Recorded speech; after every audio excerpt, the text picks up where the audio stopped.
You're watching the Action Sports Jax 24/7 network. Now it's time for the Brent Austen Show.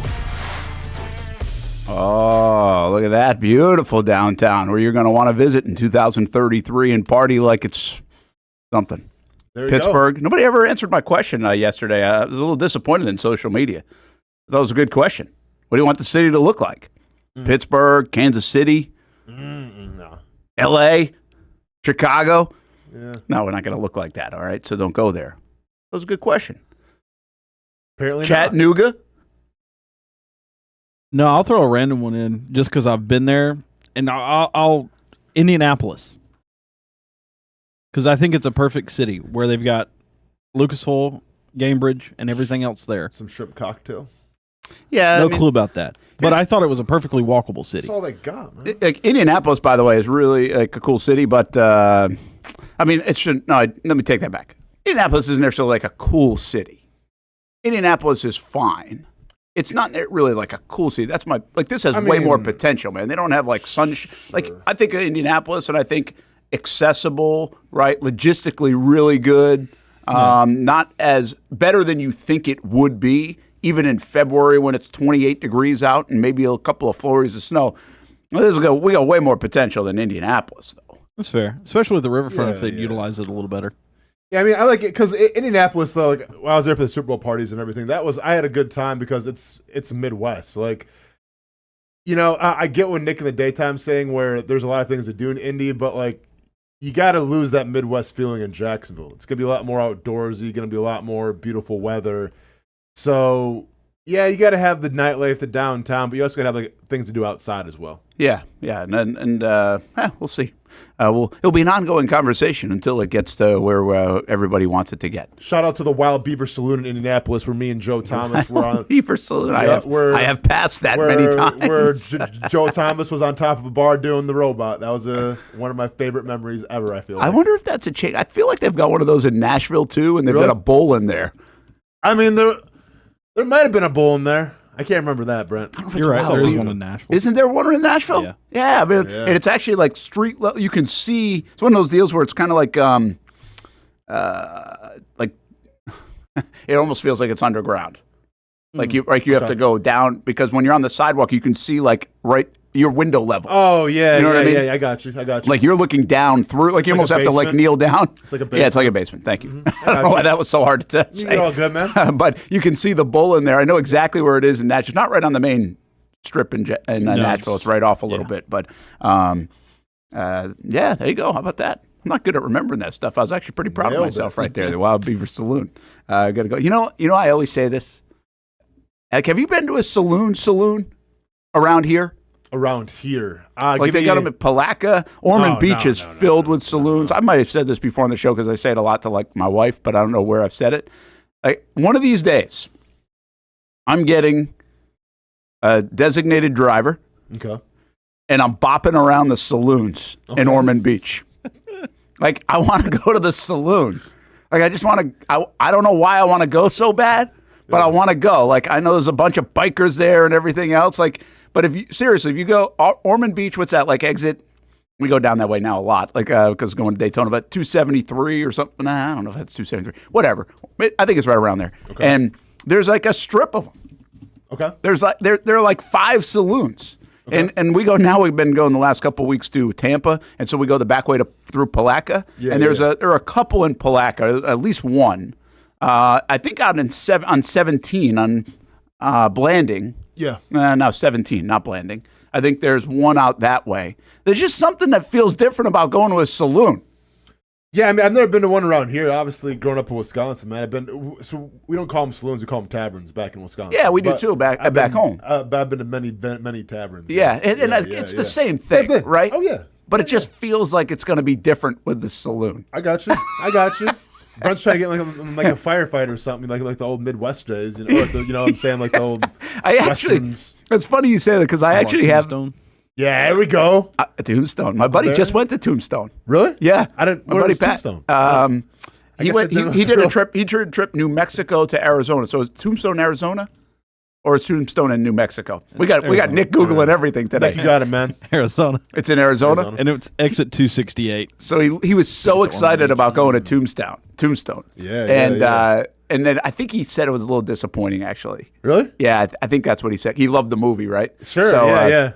But I have this vision someday, like Steph and I in like retirement, just bopping around some middle of nowhere place like out west and actually going to like some of those little dive bar saloon places, man. I just think it would be just so fun to just show up and almost feel like you're in the 1920s or something. I mean, I'm just saying, we could have went back to Ogdensburg, Wisconsin, to Shawnee B's, and we could have gotten this, right before the draft, could have gotten the squirrel tournament. We could have. Squirrel tournament. I told you about that. Squirrel tournament? Yeah, man. So at this, hey, you just piqued Nick's interest. Yeah, Nick. So check this out. So back in this tavern called Shawnee B's, they do a lot of gimmick things, but during the springtime when the snow starts to melt, which, by the way, may not be melted by this time because there's still some snow in Wisconsin. Is there right now? Yeah. But nonetheless, they have a squirrel tournament. And the way that it works is you have to get a black squirrel, a brown squirrel, and a red squirrel. And the first team to shoot them, bring their, carcasses to the bar and, set them down, you get a cash prize. Interesting. Yeah. Now, a bunch of my friends do it, and now was there almost an incident 3 or 4 years ago where they went to one of my friends' parents' bird feeders back in town, and they were shooting their 22s, and was there almost some crossfire? Absolutely. Thankfully, nobody got shot though. Golly. Yeah, man. It's I can't believe that happened. It's wild, bro. Because people bro, I'm saying because you start at the tavern, and then you gotta drive off as fast as possible, try to get these squirrels. And obviously, it's easy to find a gray squirrel. Those are a dime a dozen. But you start talking about the black and the red. That is wild. Man. How long is this over? It's just a weekend. It's a weekend. Yeah. So you have a couple days to do it, though. You don't have to do it in a 3-hour period. You don't have to do a 3-hour period because usually it's going to take you a while. Yeah. Probably a day or so to find that red or that black. I feel like I saw a Twitter video recently of a white squirrel somewhere. Okay. And I'm a very rare, obviously. Some super rare. I feel albino, I think they call that. Albino, yeah. Mm-hmm. And I don't know where it was. I don't know if it was. I doubt it was in Jacksonville. Yeah. But I just remember seeing it somewhere. That was kind of odd. But anyway, let's go saloon hopping at some point. I like it. In Ormond Beach. Is it a saloon or is it a honky tonk, or is that only Nashville? What's the difference? How do you? We don't have honky tonks here. It's all the same, but honky tonks. Just regional names, I guess. Tavern, honky tonk, saloon. Yeah. Yeah, we don't have. Interesting. Pub. Yeah. I feel like pub's more east, northeast coast. Yeah. Yeah. I've been to some pubs before. But a pub is pub. I feel like is an Irish pub, Okay. right, or something like that, Yeah. like Flanagan's, or it's got to be called that. Yeah. I feel like there's a difference there. Mm-hmm. I don't know what exactly the difference. The other thing is, I always feel like, and I'm probably not going to because I'm a lover, not a fighter. But I do feel like if I end up in a saloon, I might get in a fight. So I might need you to come with me. But I just have this feel okay, don't look the wrong way. You might get in a fight at a saloon. I mean, it's all about who you know, right? You just can't be you can't go by yourself, man. No, I'm not going by Yeah. myself. But no, I mean, you should be. I feel no, I don't know. Just go at the right time. I think Steph will be afraid to go with me. That's why I might need to just make this a guy's trip. That's fair. That's fair. Put a GoPro on Brent as he's going through all these places, just recording everything he gets into. I'm sure they would love that. I don't think they would like that. Bunch of bikers walking in hey, you undercover cop? What are you doing here? I'm still a few years away from being 50, but maybe that would be my 50th birthday thing. Everybody likes to celebrate their birthdays. Not me, really. I don't need something. I'm going saloon hopping. Saloon hopping? In Ormond Beach for my Cool, 50th. man. All right? That's cool.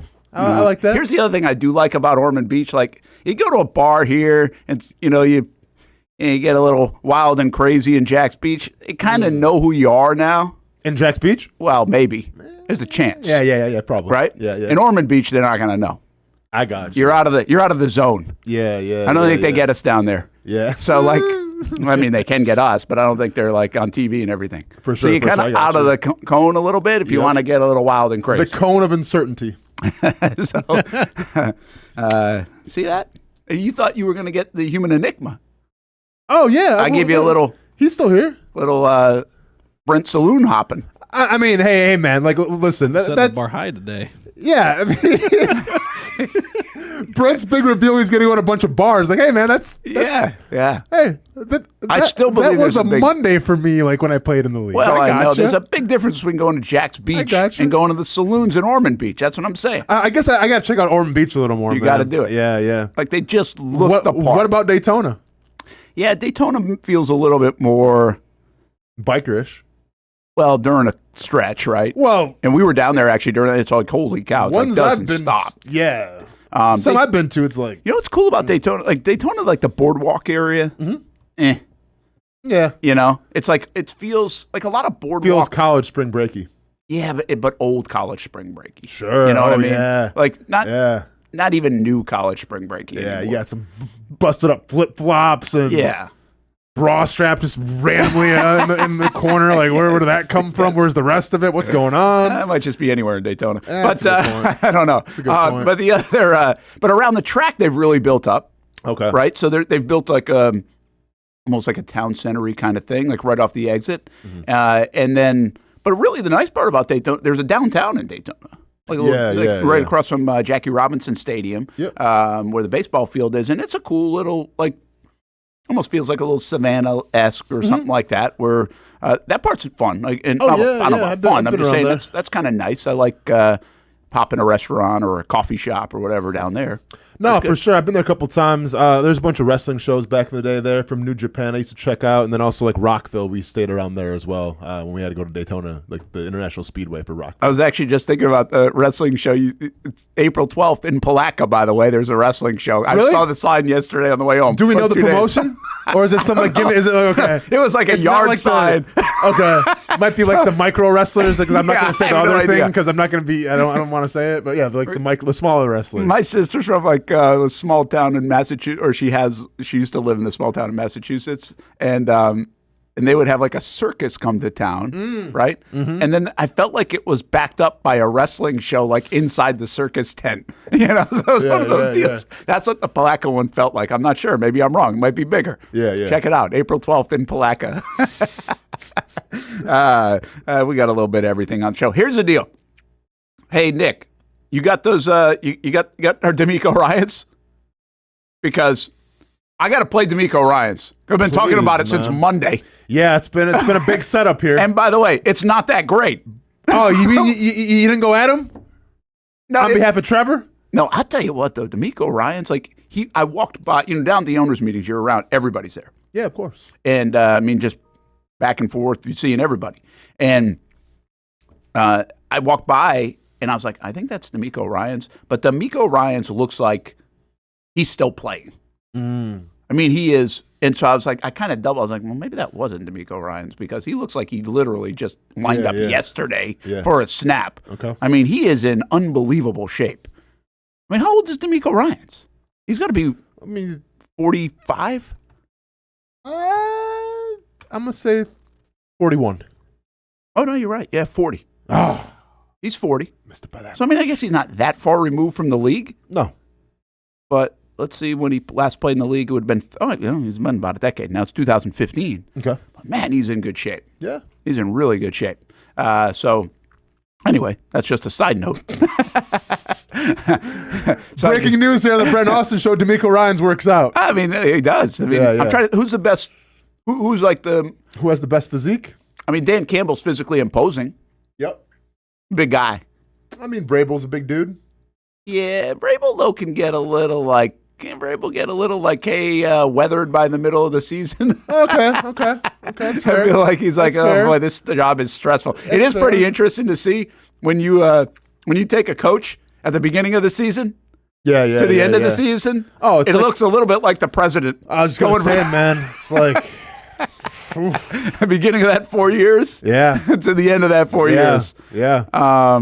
Doug Peterson came in all vibrant. Oh, he excited. did. That hair looking good. Left man. And yeah, he looked a little older. Now down in Jupiter on the golf course, he's regained enjoy that it, youthful man. spirit. Exactly. Found the youth down there. Who else is? In terms of physique? Or like just... Yeah, not many of them, right? No, I mean, I would say he's not the head coach anymore, but Robert Salvo was probably under that, because that dude was running stadiums before every single game. Saw him all the time running stadiums, That's about it. Aaron Glenn? Oh, yeah, Aaron Glenn. But Aaron Glenn does look good, yeah. But he looks he looks on the older side too, right? Got the salt and pepper look. Yeah, I got that salt and pepper a little bit. It's a good look. Hey, can't wait. I'm trying, man. Yeah. I'm like, listen, I'm trying to live my life a little more stressful so I get more gray hairs. I'm trying to put myself in situations where, like, hey, I got, 10 minutes to get to the show, but it says it's going to be 13 minutes on the GPS. I'm stressed out.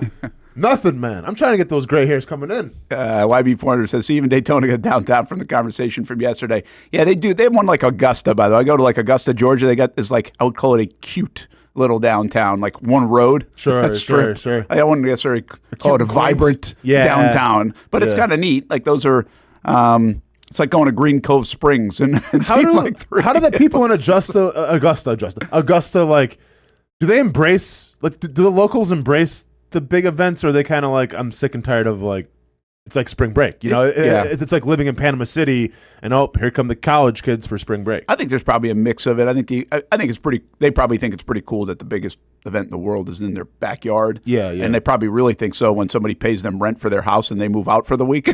It's a good point because that happens a lot. I'm sure they do. They pay. Like I've heard stories where they will get out of their house for the week, rent it, and pay their mortgage for the year. Wow. Because, I mean, you do have, it's not like this. You think Augusta and you think money. That's not Augusta. Okay. Augusta, socioeconomic wise, is pretty vast. Okay. Which is also pretty interesting, right? That mecca of a tournament, which has just like this boatload of money and just oozes money. I mean, there are a lot of tough parts of Augusta. Okay. Okay. So. The rough, mean streets of Augusta, Georgia. No, like you wouldn't. Yeah, but you wouldn't think that. That's what I'm saying. Yeah, that's why I was mimicking it. I would suggest, and I don't know this. I don't want to paint it in the wrong way, but I would suggest there's more the rougher parts of Augusta, or at least let's call it. I don't know about rough. That's not a fair thing to say. I think more modest. Okay. Let's just say a modest. There's more modest Augusta than there is. Gotcha. Masters Augusta. I got you. Which again is a little bit surprising when we went there.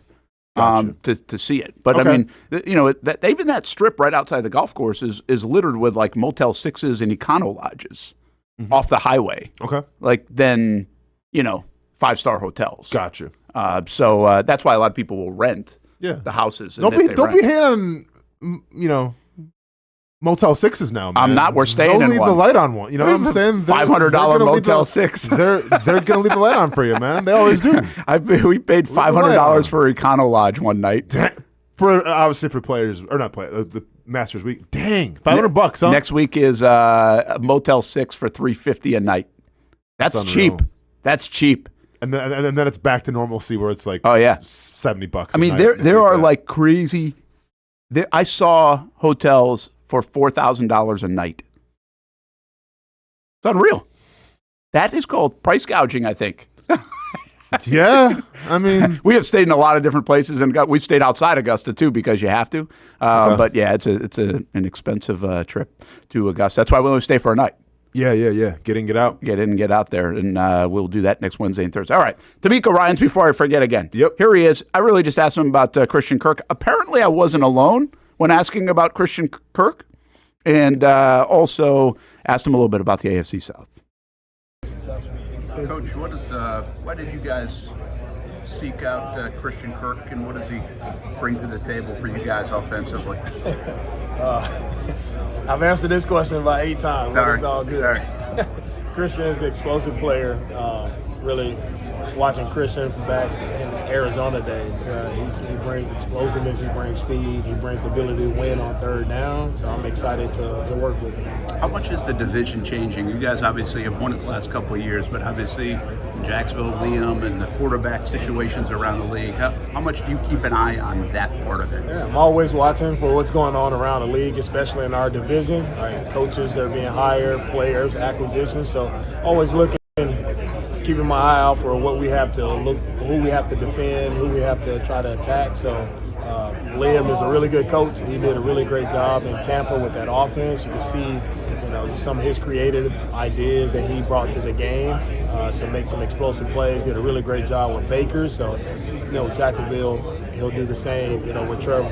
So it's going to be tough. We get some really good coaches in our league with Callahan, Liam, also Shane. You got, three really great offensive-minded coaches that know how to move the ball and score points. So making it hard on a defensive coach here. Thanks, Coach. That part of it's pretty interesting. I think, and part of the reason I wanted to bring it up was about the AFC South. I mean, you do have a defensive guy with all offensive guys. Sure. And, the Christian Kirk stuff is what it is. Didn't like how he treated you there, Brent. Didn't like how he didn't like it at all. Didn't like it. Oh, you've heard that question a lot? Well, I've seen a lot of cheap quarterback hits in my life, but here we are with your team as well, sir. This is why you got to start bringing me these things, man. Did you want me to ask? Did you want me to ask about the hit? Maybe just sprinkle it on a little bit. Hey, but I had already seen D'Amico walk into the room. Do you? I was intimidated. Do you think that he watches the Brent Austen show? Because I felt a little toot. I don't know what is it with you and AFC South coaches, man, but I feel like he gave you a little toot there, Brent. Yeah, I don't think so. I thought. I'm kidding. I mean, but you know what was interesting on the second question about the AFC South? He obviously, I had my Action Sports Jacks pullover on. Got him. So I could tell at one point he looked at where I'm from. He didn't recognize me. Yeah. And so he kind of put two and two together, and that's why I think he kind of ended up spinning it back toward Liam, on the AFC South question. So I kind of appreciated that. But bigger thing is he brought up a good point, I thought, on the AFC South. Sure. He's like the only defensive-oriented guy. They just replaced the offensive coordinator in Houston, too, where it looked like that guy was a hot candidate, had some things cooking with C.J. Stroud. Very interesting move that they made in Houston this offseason. They've made a bunch of interesting moves. They actually rebuilt their offensive line, they continue to bring in players. Are they going to age a little bit more with Mixon and Hunter? They redid the Hunter deal this year. They get rid of, obviously, Diggs, but they bring in Kirk. So they're not the same team. They're a different-looking team, even though they've won 2 years in a row. Yeah, for sure. I mean, that's what it's got to be, right? You always got to reinvent yourself. Well, they didn't take the Jags from 22 to 23. Where a lot of people criticized the Jags. They didn't make enough moves. Okay. They ran it back, right? We wondered if the Jags would run it back here this year because of the contractually obligated situation. They didn't. They got rid of Kirk. They got rid of Ingram. They redid their offensive line a little bit.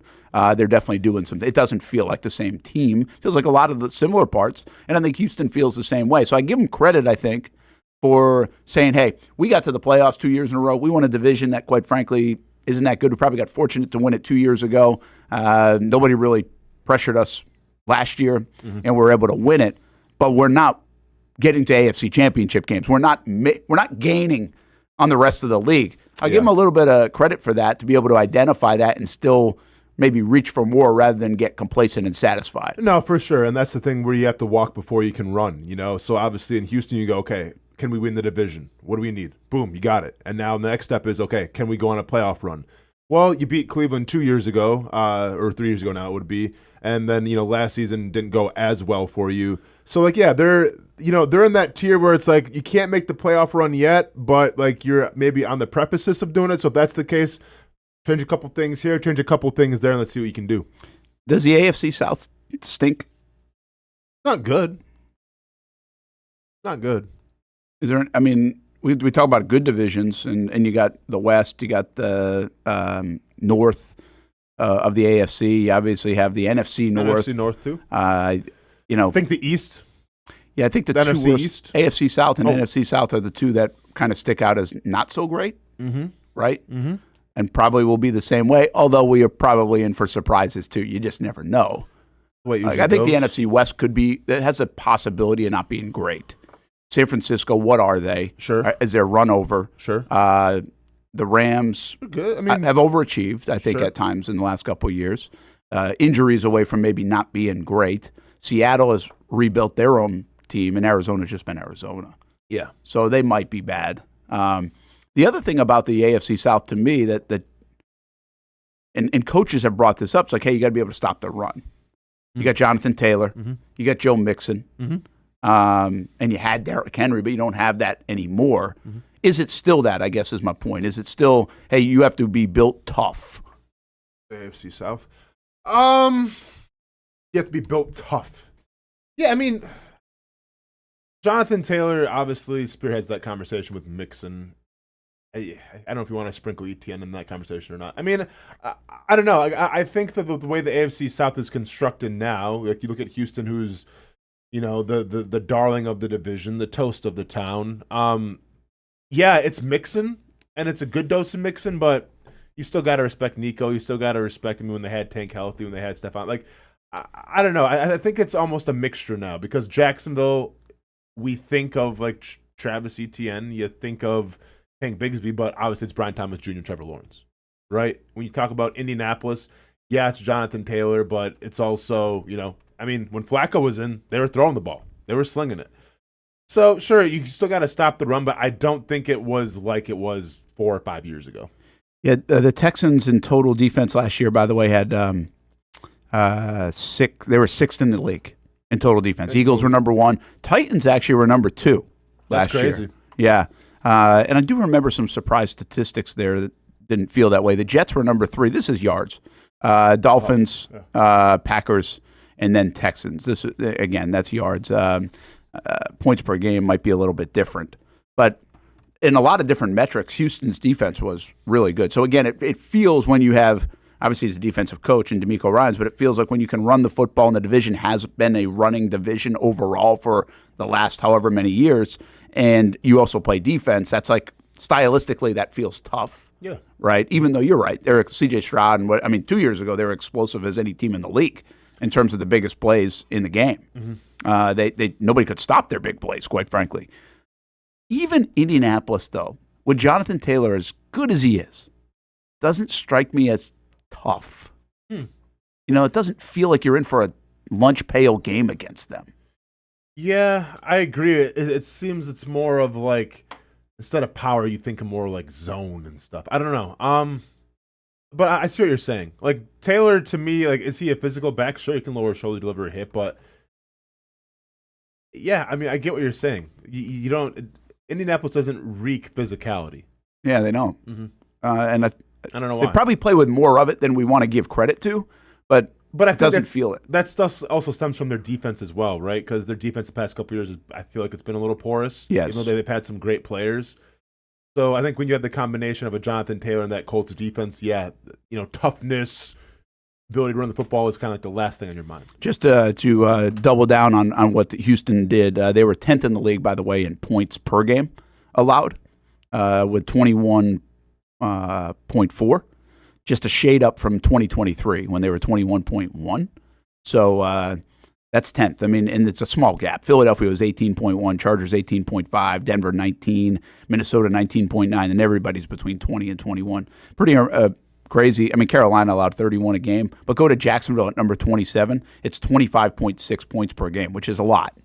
But it's only 4 points separates number 10 to 27 in the league, But it's pretty significant. If you look at all the close games the Jags lost, those 4 points are pretty meaningful at the end of the day. So, yeah, I don't know where we're trying to figure out what the Jags are.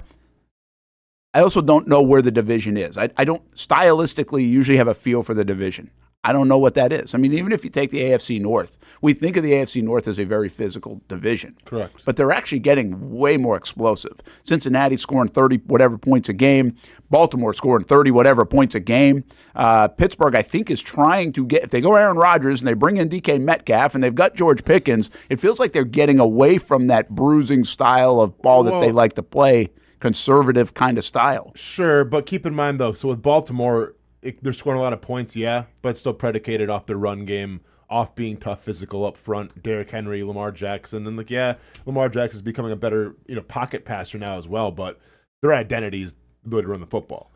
I think with Pittsburgh, with Arthur Smith, if you bring in Aaron Rodgers, you got DK Metcalf, but I feel like who you are is who you are, and Arthur Smith is always going to be that guy that's going to run the football first and then pass second. So I still think even though you got some more weapons now, and if Rodgers comes there, maybe a quarterback, but I still feel like they're going to be trying to run the football as well. Yeah, the one thing about Baltimore is interest. Remember, first half of last year, their defense was terrible. Mm-hmm. Really, they were giving, and then they really flipped it. You just don't see a flip like that usually in the course of a season. You kind of maybe you get better. Or you get worse, but you don't usually flip like that. They flipped drastically. In fact, I wonder where they ended up points per game last year. Yeah, they were 21.2. But I mean, I can only imagine what they were in their first 7 or 8 games. I felt like they were giving yeah. up 30-something points a game. So anyway, a little look at the AFC South through the eyes of D'Amico Ryans a bit. Just wanted to share that since we had it in the back pocket from Monday in our trip to the NFL owners meetings. Got another thing that I've been holding out, really just because I forgot or we ran out of time. And Shad Khan talking about the 18-game season. Again, nobody has this. We got it when we visited with him in London in October. So what he had to say then, this is going to be a topic that heats up a little bit. And then I was thinking about this today when I was like, oh, shoot, I forgot to play the Shad Khan stuff. I wonder if I haven't really heard a lot of fans clamor for 18 games. And I wonder what fans think about that. Do we need 18 games as a fan of the NFL? We seem to want more football, but are we really clamoring for this? Or are we okay with 17 in the 3 preseason games? Let's take a time out. We'll come back. We'll talk a little bit about that. We'll hear from Shad Khan on that. Also, a quick thought or two on Calais Campbell. If you missed it, he signed with the Arizona Cardinals to maybe finish his career. The guy that just won't stop. Never. We thought he was done maybe 3 years ago. No. Not so fast for Calais Campbell, back where it all started out there in the desert. We'll take a break. Be back here on the Brent Austen Show. We go fishing at 11:30. We'll talk a little Jacksonville Sharks and the inspiration behind their team at 12:30, and a lot more to get to in the interim on a beautiful day in Northeast Florida on the Action Sports Jacks 24/7 network. It's one of the hot spots in the area. Welcome you to String Sports Brewery out at the beach. Big crowd on hand tonight. The fans are here. And now, the newest hot spot at the beach is open. String Sports Brewery in Jacks Beach has opened its doors with rave reviews. We're going to be fans forever. Cozy up to the bar. Grab a seat in the sports-themed restaurant. Or grab a seat outside and feel that breeze coming off the beach as the weather warms.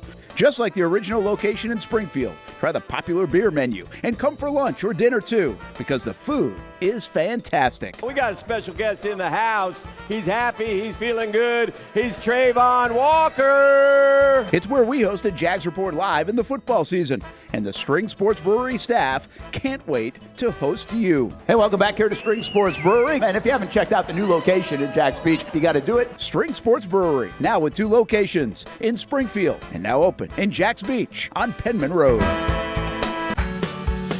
People helping people. It's at the core of what Alive Credit Union is all about, and it's been that way for over 70 years. From the start in 1954 to today, the mission remains to inspire financial wellness and give you a financially fit lifestyle. Alive Credit Union and its employees are committed to not only serving their valued members, but also our community here in Northeast Florida. I had a chance to see that commitment firsthand as Alive partnered with our Action Sports Jacks 24/7 team to bring you Armada men's and women's soccer broadcasts. Inside the 18, it is a shot, and it's a goal! Chloe Chivers! And that connection to the community continues with Alive Credit Union's support of the Police Athletic League of Jacksonville. Alive Credit Union's commitment to our community also involves serving the financial needs of all first responders through the recent merger partnership with City and Police Federal Credit Union. Join the community and become a member of Alive Credit Union today. Find out the many ways you can be inspired in financial wellness at alivecu.coop. You trust CGC to make your water great, and now you can trust CGC with your plumbing needs as well. Fast, convenient scheduling, licensed and insured. A quick call away at 904-552-1242. You never know when you're going to have an issue with a shower, toilet, or maybe it's a sink that sometimes is easy to fix. All right, let's be honest. I'm not fixing anything.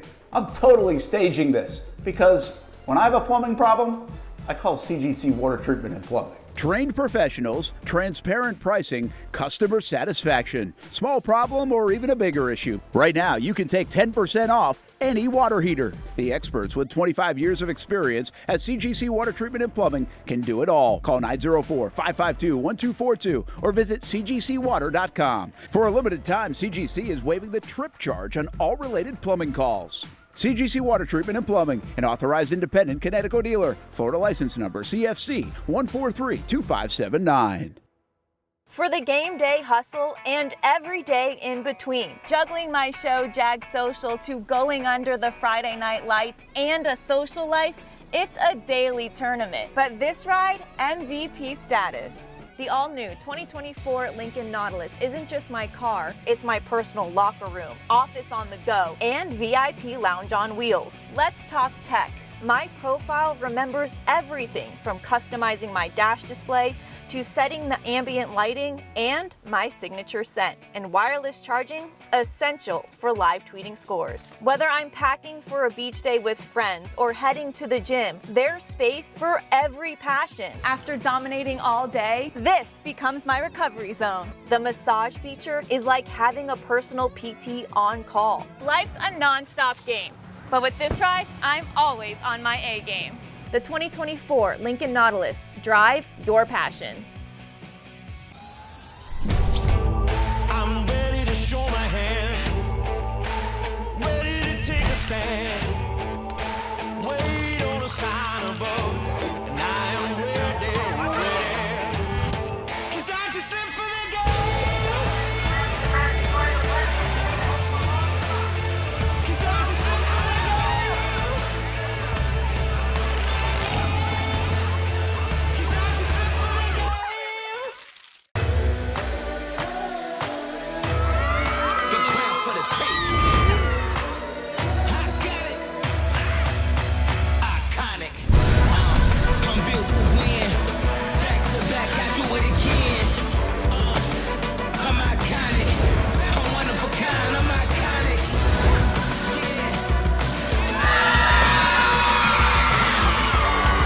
I'm built to win. I'm one of a kind. Welcome back to the Brent and Austin Show, streaming on the Action Sports Jax 24/7 network. The Florida Gators sent off from Gainesville to San Antonio. And is this arrival time? Yeah, this looks like arrival in San Antonio. So they were early. Feels like they're really there early, but I guess it makes some sense. They left on Wednesday, got there, get acclimated a little bit today. You got your practice tomorrow and shoot around Saturday. Play at 6 o'clock on CBS 47 on Saturday night. And we'll see how the Gators do as they take on the Auburn Tigers. Talk a little bit more about that game the next couple of days. But Florida has to feel good about themselves to be here, to make it here, takes the pressure off. It's kind of one of the weird things in sports, right? Like you get to the Final Four and it feels like accomplishment. If they had lost before, I feel like this would have been disappointing. Correct. But now it's like, okay, 4 really good teams. I think even fans understand, it would suck if they don't win, but to make the Final Four is pretty cool. Yep, yeah, I think like the Final Four is like the crossing point, right? Where if you can say you're a Final Four team, then that was a hell of a season. Obviously, you want to win a national championship, you want to be the best team in the country, but the Final Four is really that, that cross where it's like, hey, we got it, we're good. And remember now, they get a chance to match the trophy case of football with a national championship and win 3. I had that question earlier in the week, and if they do it, we'll talk a little bit more about it. I mean, how impressive is that? Are they really more impressive in basketball to make 6 Final Fours and win 3 national championships than maybe even football, where they've won 3 national championships? And they got to do it first to probably bring that conversation back up for me. But that's the kind of thing they're flirting with here. With a couple of wins in San Antonio coming up. We will check on the bracket a little bit later on as well and give you an update because we got to see how that's shaking out. We have one person in our bracket. I think Stuart was telling me he's like 99th percentile of all brackets. Okay. So let's prop this dude up. Yeah, that's pretty impressive. Very. To be able to get there. Is it Coach Driscoll? Well, he did go with a lot of chalk, right? I think he's got all his Final Four teams in, if I'm not mistaken. Yeah, March Madness conversation on the Brent Austen Show presented by First Coast Hyundai Dealers. There's joy in every journey. We'll take a look at the bracket a little bit later on. And, of course, talk more about Florida and Auburn specifically tomorrow on the show. Maybe deep dive into how that matchup works out. All right, before I forget, let's get to this 18-game season conversation. 16 games Z. Fortner says was perfect besides the 4 preseason games. Really need an even number of games, but moving to 18, not the answer. We all watch, but it really lessens the importance of each game. I don't know if I feel the back part of that. I don't know if it feels like it lessens the importance of each game. I feel like every game for the Jacksonville Jaguars was huge last year. I feel like the swing of emotion, how does it now map out over the next 2 or 3 weeks, feels like it's really big. I don't think the importance factor has changed too much. How about you? I mean, the way I think about it, though, is it takes less importance off of divisional games.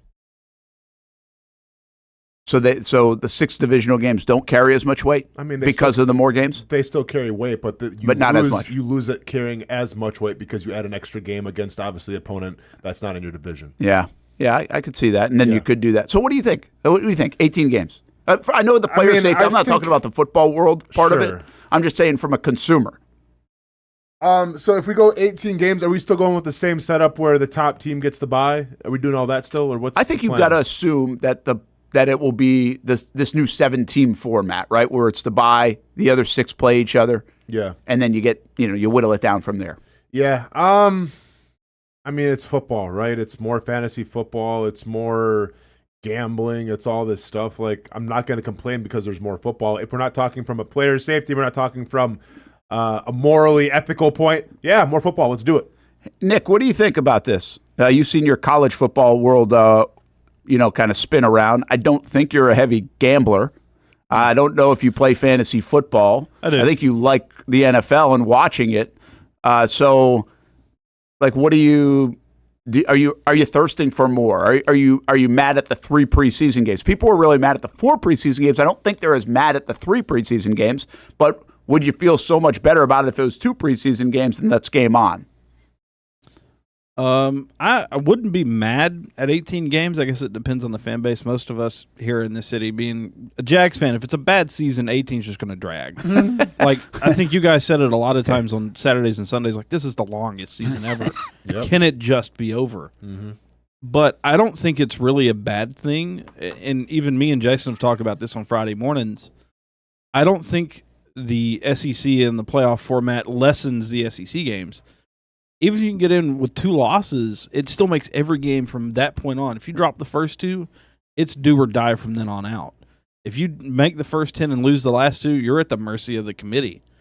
I still think every game is just as important. Maybe the divisional games are a little less important.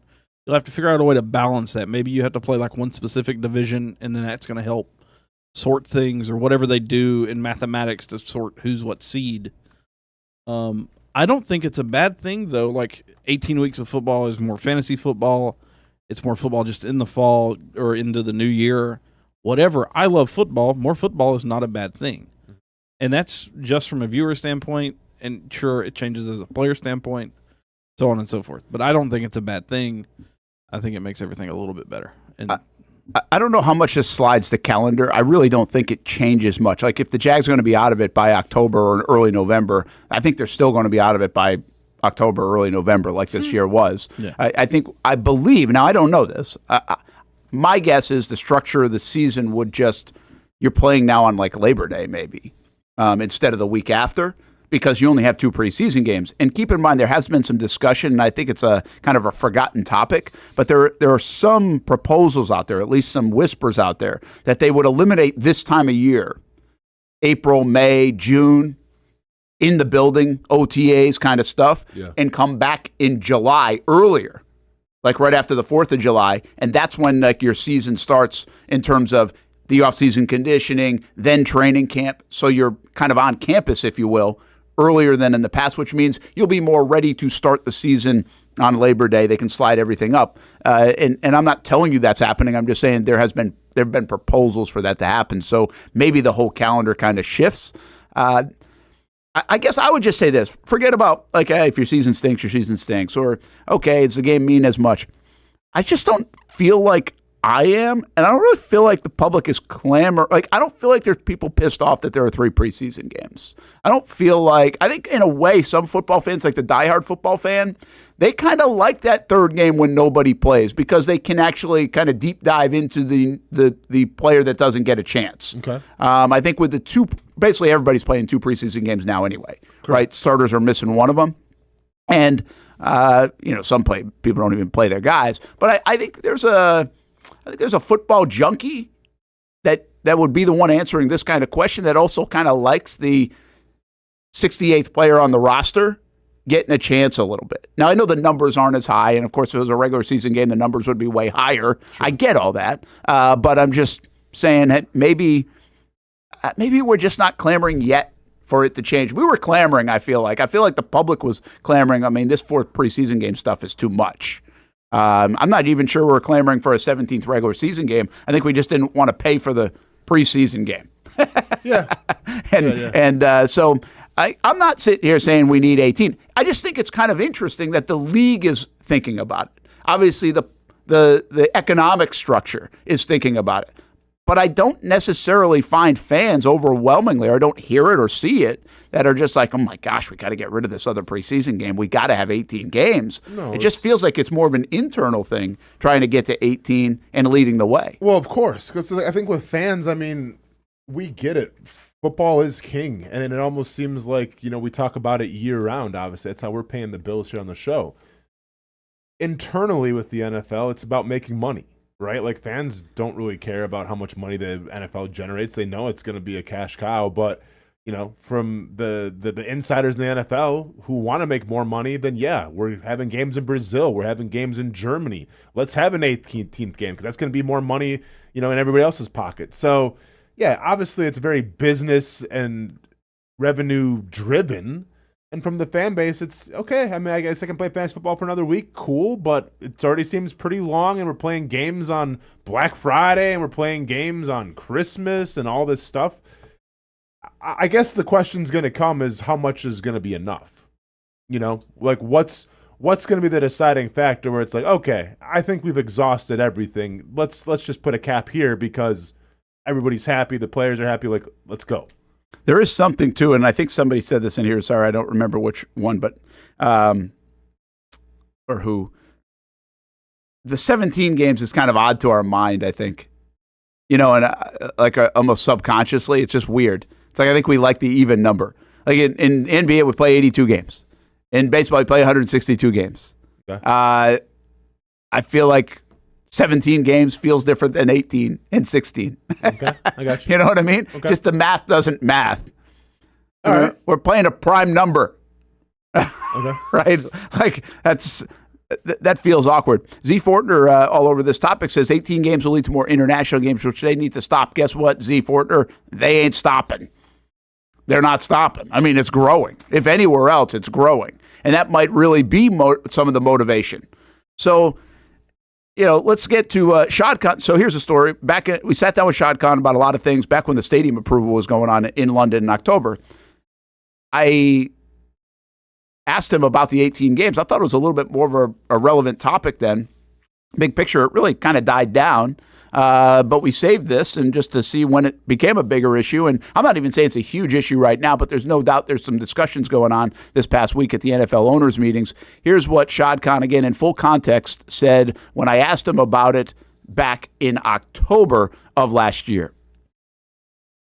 I think it's something, we've got to do collectively, obviously starting with player health and safety.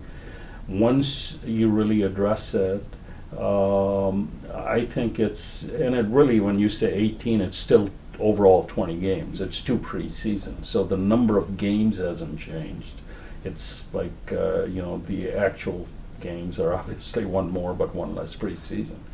I think it's going to be good for the league. I think it's going to be great for the players. And I think it's going to be great for the sport. Everything, you either grow or you die. It's true about sports, true about everything.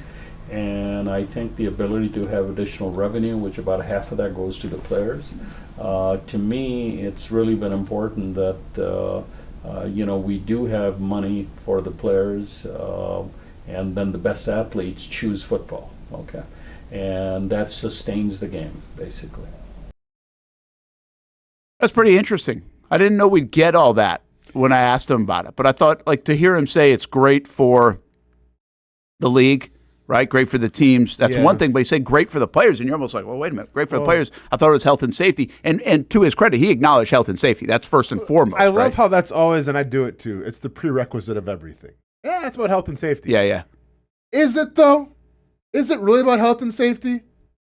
If it was about health and safety, we'd be at 16 games still. It's about money. Like, let's just call a spade a spade. And even the players, though, acknowledge that, right? I mean, because the players are getting big. What I appreciate about his comment there is that you think when they go 18 games, we have this perception that it's an owner's greed or an NFL greed type of thing because they're going to make more money, which, of course, they are going to make more money. They will. But he also acknowledged, hey, that means bigger piece of the pie, too, for players as well, right? In these regular season games, preseason pay is even different, right, from the regular season. Mm-hmm. So that's more. And right now we're seeing astronomical salaries in the sport that has beefed things up. How much has the 17th game played into that? How much is just the league boon played into that? I don't know, but you're talking about more of a cut for players, which obviously is appetizing to the player, and you can sell them on it. And again, I would say there are some players that are super concerned about player safety, health and safety, and then there are other ones that are like, yeah, it's a violent game, pay me. Yeah, no, you know what I mean? I hear you. But like, ask players. I mean, are they for playing on Wednesdays? Yeah, we know that. On Friday, like, they're probably not all about it. No, they don't even like the Thursdays. Forget about Wednesdays. Exactly. Are you all about going to Germany and Brazil? You guys like doing that? Maybe some of them do, get out there, see the world. I would say a majority of them, the travel and everything, the time shift, probably don't enjoy it as much. Yeah. So I understand, like, every time, it's crazy, because every time we talk about these type of topics, we hide behind the umbrella and we want to say, well, player safety, right? But they're getting more money. Like, no, it's not. So, like, stop saying player safety, player safety, player safety. Just say what it is. It's more money. And yeah, players are happy because they're making more money. But stop trying to tout it as player safety. I will say this to defend the league and the owners on the player safety thing. Yep, here comes that Venmo check clearing. What do you got? What do you got for us? I can't wait to see how you spin this one. Listen, I don't know. That Venmo I don't came think in. Shad's doing Venmo. Brent's phone just turned on. That Venmo just came in. I don't think Shad's doing Venmo. Go ahead and explain yourself. But I just read you numbers yesterday from the NFL and their studies that show from concussions down to other injuries. Like, their injuries are in a really, overall, a pretty good spot. Okay. And so I mean, you have to say at least they might be mentioning it might be words, but it's not just lip service. I mean, they have actually done some things. They've changed kickoff rule. They have created new helmets. They have put the work in to limit or at least lower some of the seats. I mean, it's okay. They have actually let me practice ask you this, what they're then, Brent. preaching. They changed the kickoff rule. Was the kickoff that violent, or was the fact that the ball kept on going out of the end zone where they wanted to maybe make it, hey, let's make some more scoring plays off the kickoff team? Or was it really about player safety? It was about both. Okay, in terms of player safety, then let's say the hard hits and everything. Was it more about player safety, or was it more about scoring points in the NFL and getting touchdowns? I think it's about both. Okay. I think it's about it's about balancing. I think it's about when you have a league like this, when you have an entertainment product like this, it's about balancing, in my opinion, the entertainment, but also obviously this can't just be pure gladiator stuff. Sure. Right. I mean, so you've got to be able to. I think that's why you see. But when you ask that question, you're getting both. You're getting increased scoring, and you're getting less injury. Mm-hmm. You're getting less touchbacks, and you're getting less injury. I mean, they're trying to find a way to do it. I mean, I'm not necessarily sure I even still like the kickoff rule, but they're doing it solely. That part of it, the way it looks, is solely for player safety. They could make the other rules and still use the normal kickoff line and kickoff formation if they didn't care about playoff safety. But then if it truly is about player safety, then why would you change the rule where you got to move the ball up to like the 35-yard line, where there's incentive now to actually kick, and kick it in as opposed to kicking out of the end zone? Well, because I think what they found, at least on the returned kicks or on that play, the concussions, the injuries did not tick up compared to every other play on the football field, like it had in the past. I mean, listen, it's their documentation, right? It's their numbers. I'm just sharing it from a perspective of at least they've got some data on it. Now, I'm not sitting here double checking their data. I'm not doing that. But so I've got to buy into the data and believe the data, right? Sure. And so, yeah, I mean, do I think the number one motivation is making sure players are as healthy as possible? Not really. But I do believe they care about it way more than they did 10 years ago. Well, yeah, they care about it because they need their stars to go out there and get touchdowns. That's true. Yes. That's true. Yes. But But that's no different. I mean, it's a huge difference because we don't do this in our workplace. But it's no different than like. I don't know, like you name it, like whatever happens in today's world in a corporation where it didn't happen 20 years ago. A lot of this has to do with not player safety physically, but mental health safety. Okay. So we've had a lot of changes in our corporate and our business world because of mental health that businesses have tried to do that we kind of like look over at people sometimes if you've been in business for 25 years and like, really?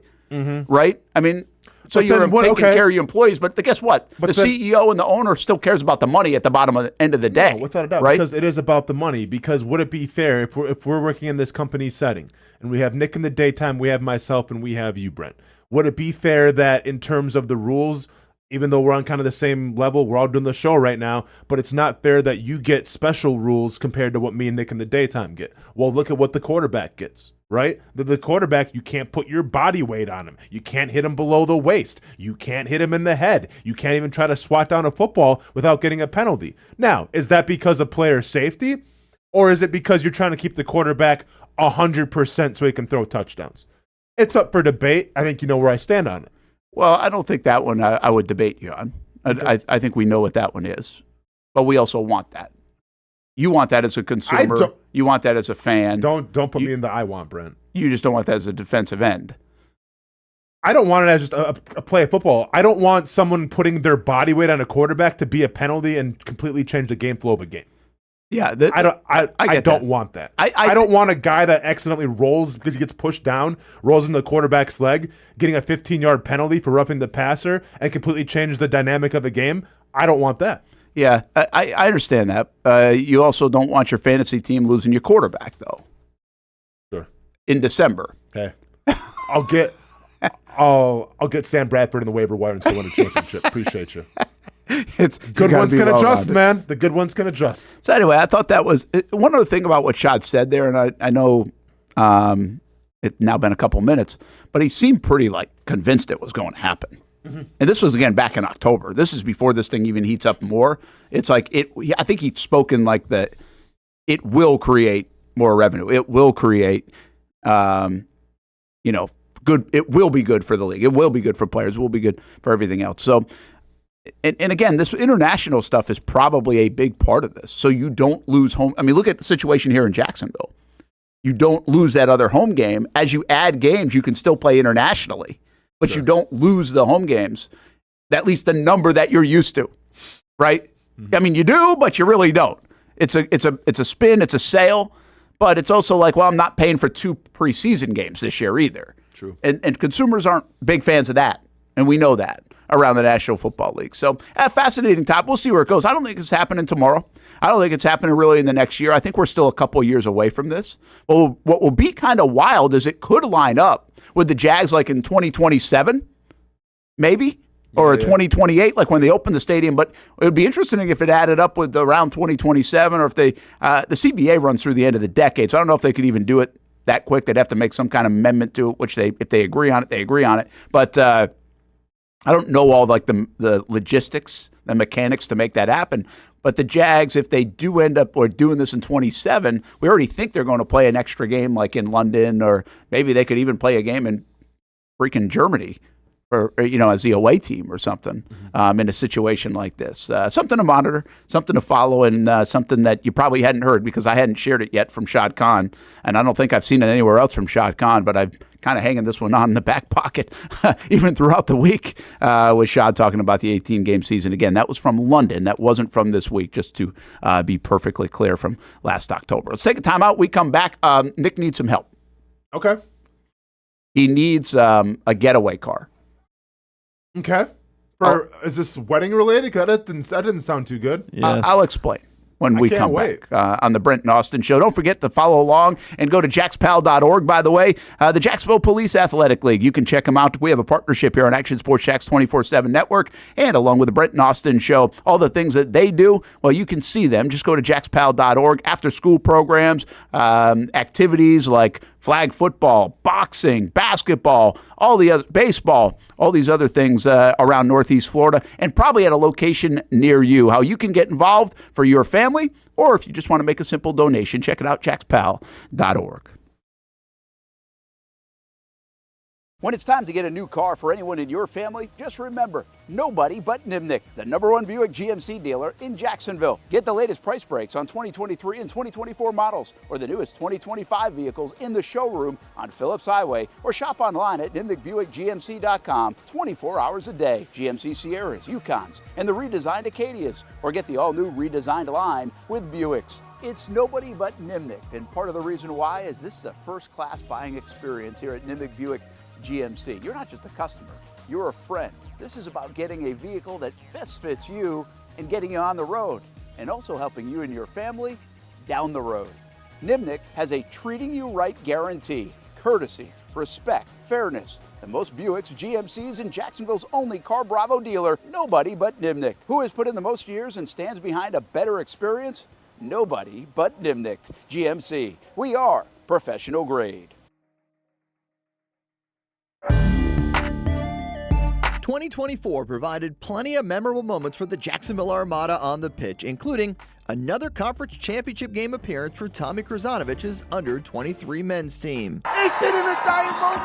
Debuting this year for the first time, the girls in blue, as the Armada fielded a women's under-23 side in the WPSL and made its presence known with some highlight moments. Potential goal of the season. Then attention turned to the future, with MLS Next teams representing the Armada badge in 3 age divisions this fall, including an under-19 squad ranking among the best in the state. Those teams are a big focus on Fleet and Footy, covering the big soccer stories each week on the Action Sports Jax 24/7 network. I'll put one in the back of the net for you. Join us for player profiles, fun interviews, and the very latest on the Fleet and all things footy. That's every Thursday at 2 p.m.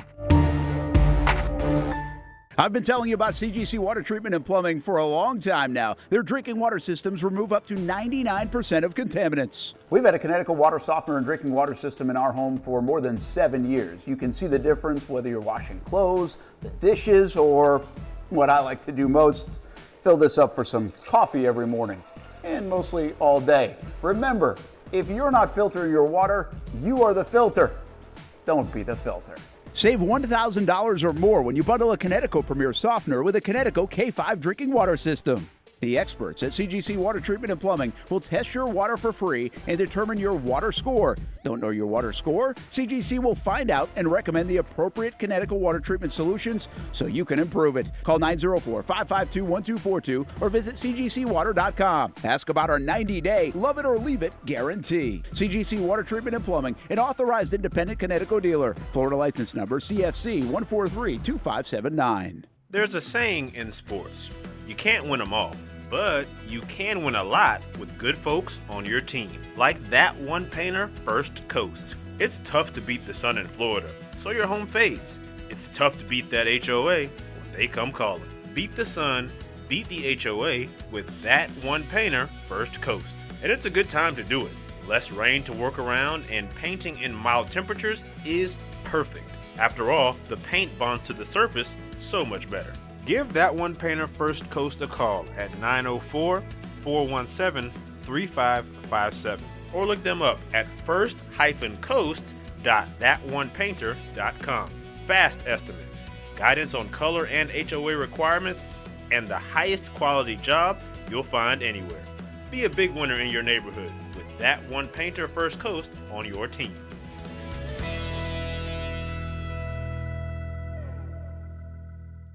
When it comes to trucks, I know exactly what I want. And at Bozard Ford, they make it easy to get exactly that. Let's go make this truck a little more my style. With Bozard Built, I can create my perfect truck right here. Lift kit? Check. Premium wheels? You bet. Advanced lighting package? Oh yeah. The Bozard team works their magic.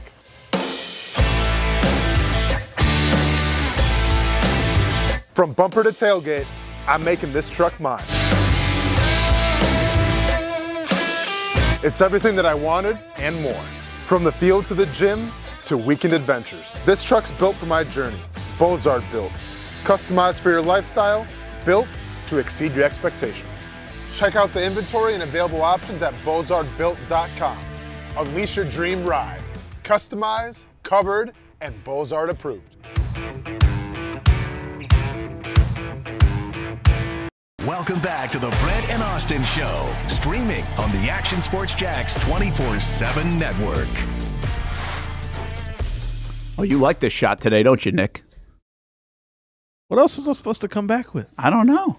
I mean, I thought maybe coming back with Travis Hunter, but I didn't know how we'd segue into that. I mean, what Browns Titans are talking to. Come back with Atlanta Braves record next time. We play a segue game. The Atlanta Braves record. We can segue into anything. Fair. All right. I mean, have a little more respect, Nick. Dang. All right, okay. And we're talented. I give you credit. Right? Yeah.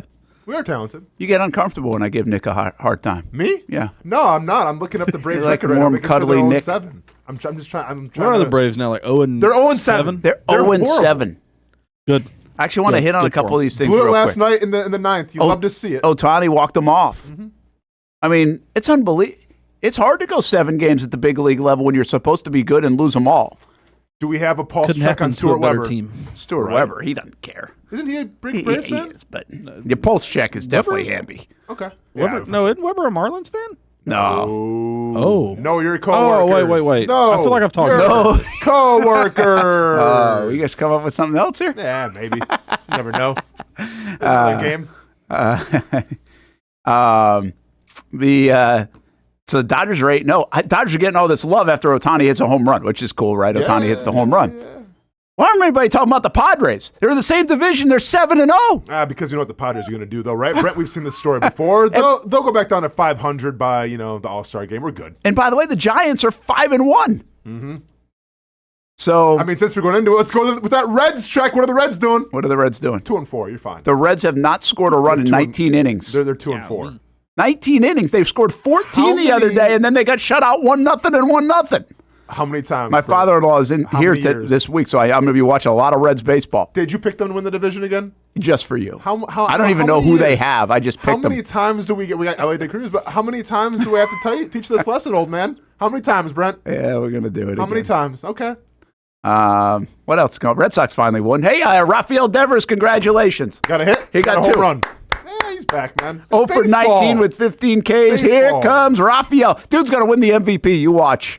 Well, that'd be funny. That would be pretty funny, right? For all the comments that I'm seeing about him, that'd be really funny. So you bring up torpedo bats. Like, where are we on torpedo bats? And now we're talking about banning them all of a Everyone's sudden? talking about banning them. Why? Because, it's baseball and tradition and all that good stuff. Exactly. People hate change in baseball. Preach. It's so bad. Preach. They hate it. Gonna flip those bats. Gonna wear chains around your neck. Get those out of here. Yeah.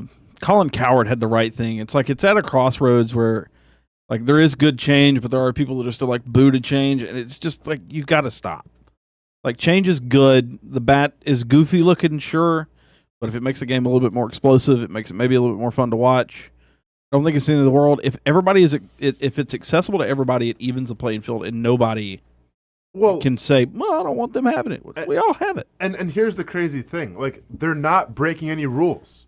Yeah, it falls within the parameters of the rule book.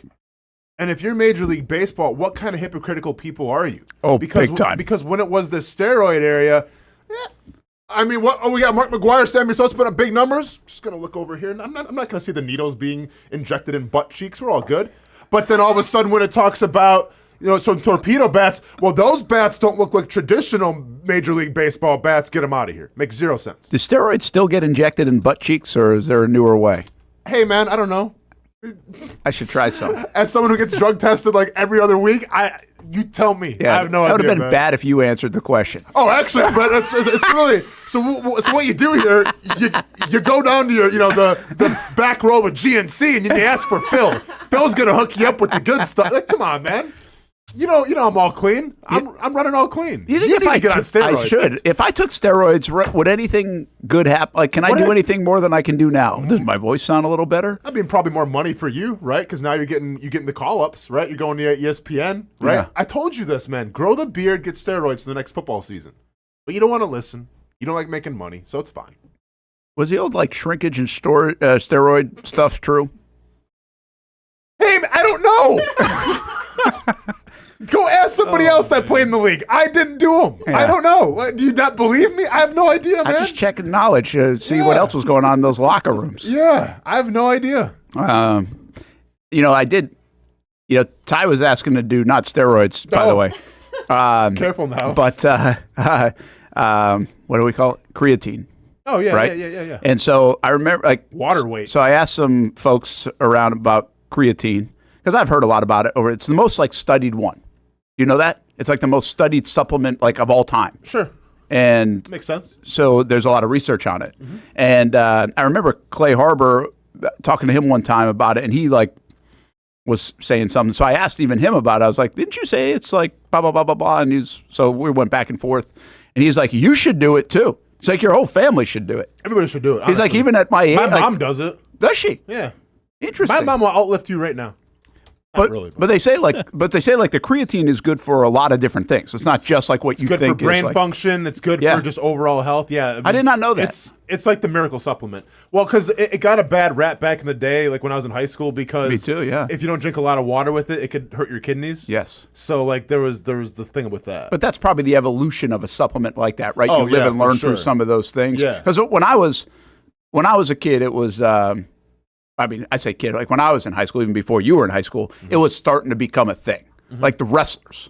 Wrestlers, I felt like were the ones that were taking it. Yeah, yeah. Football players were still taking steroids. Yeah. I was taking Jack 3D, man.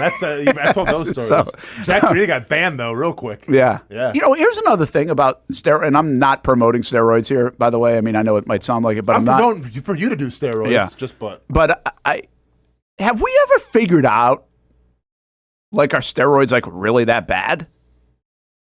I go back in the day, and like Lyle Alzado was a poster child for the guy that like did steroids. I think admitted they're doing steroids in the 80s, and then he ended up passing away pretty early. So people were always like, in my mind, I see Lyle Alzado like, oh, steroids bad, like you can die, correct, right?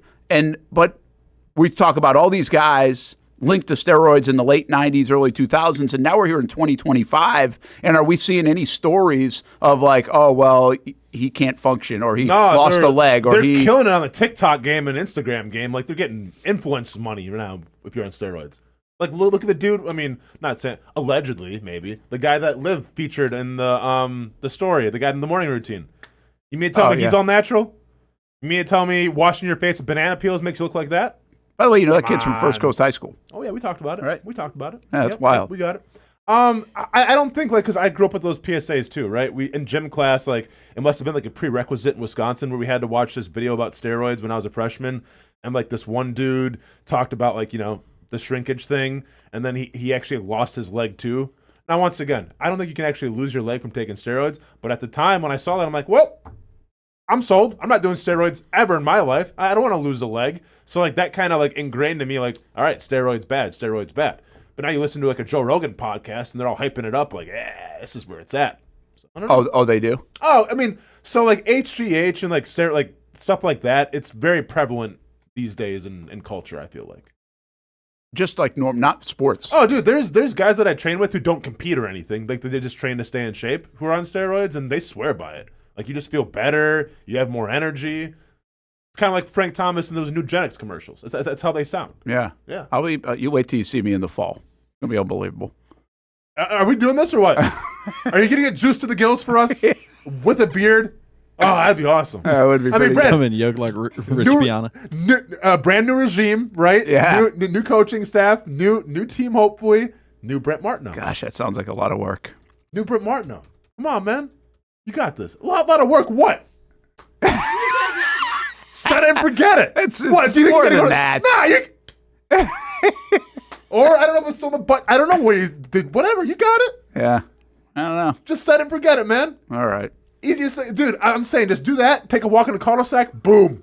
All of a sudden, you're squatting 500 in no time.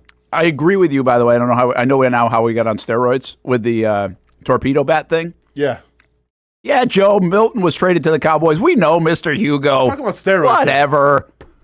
We're talking about speaking of physically gifted, though. Joe Milton the third. Nick in the daytime. What about you for your wedding? Me? Yeah. Hey. I mean, hey, it's the new you, right? You're gonna get the long curly hair going. let's hook you up to some tests here. Let's hook you up to something. Prior to the fiance, when I was actually going, I did kind of debate it.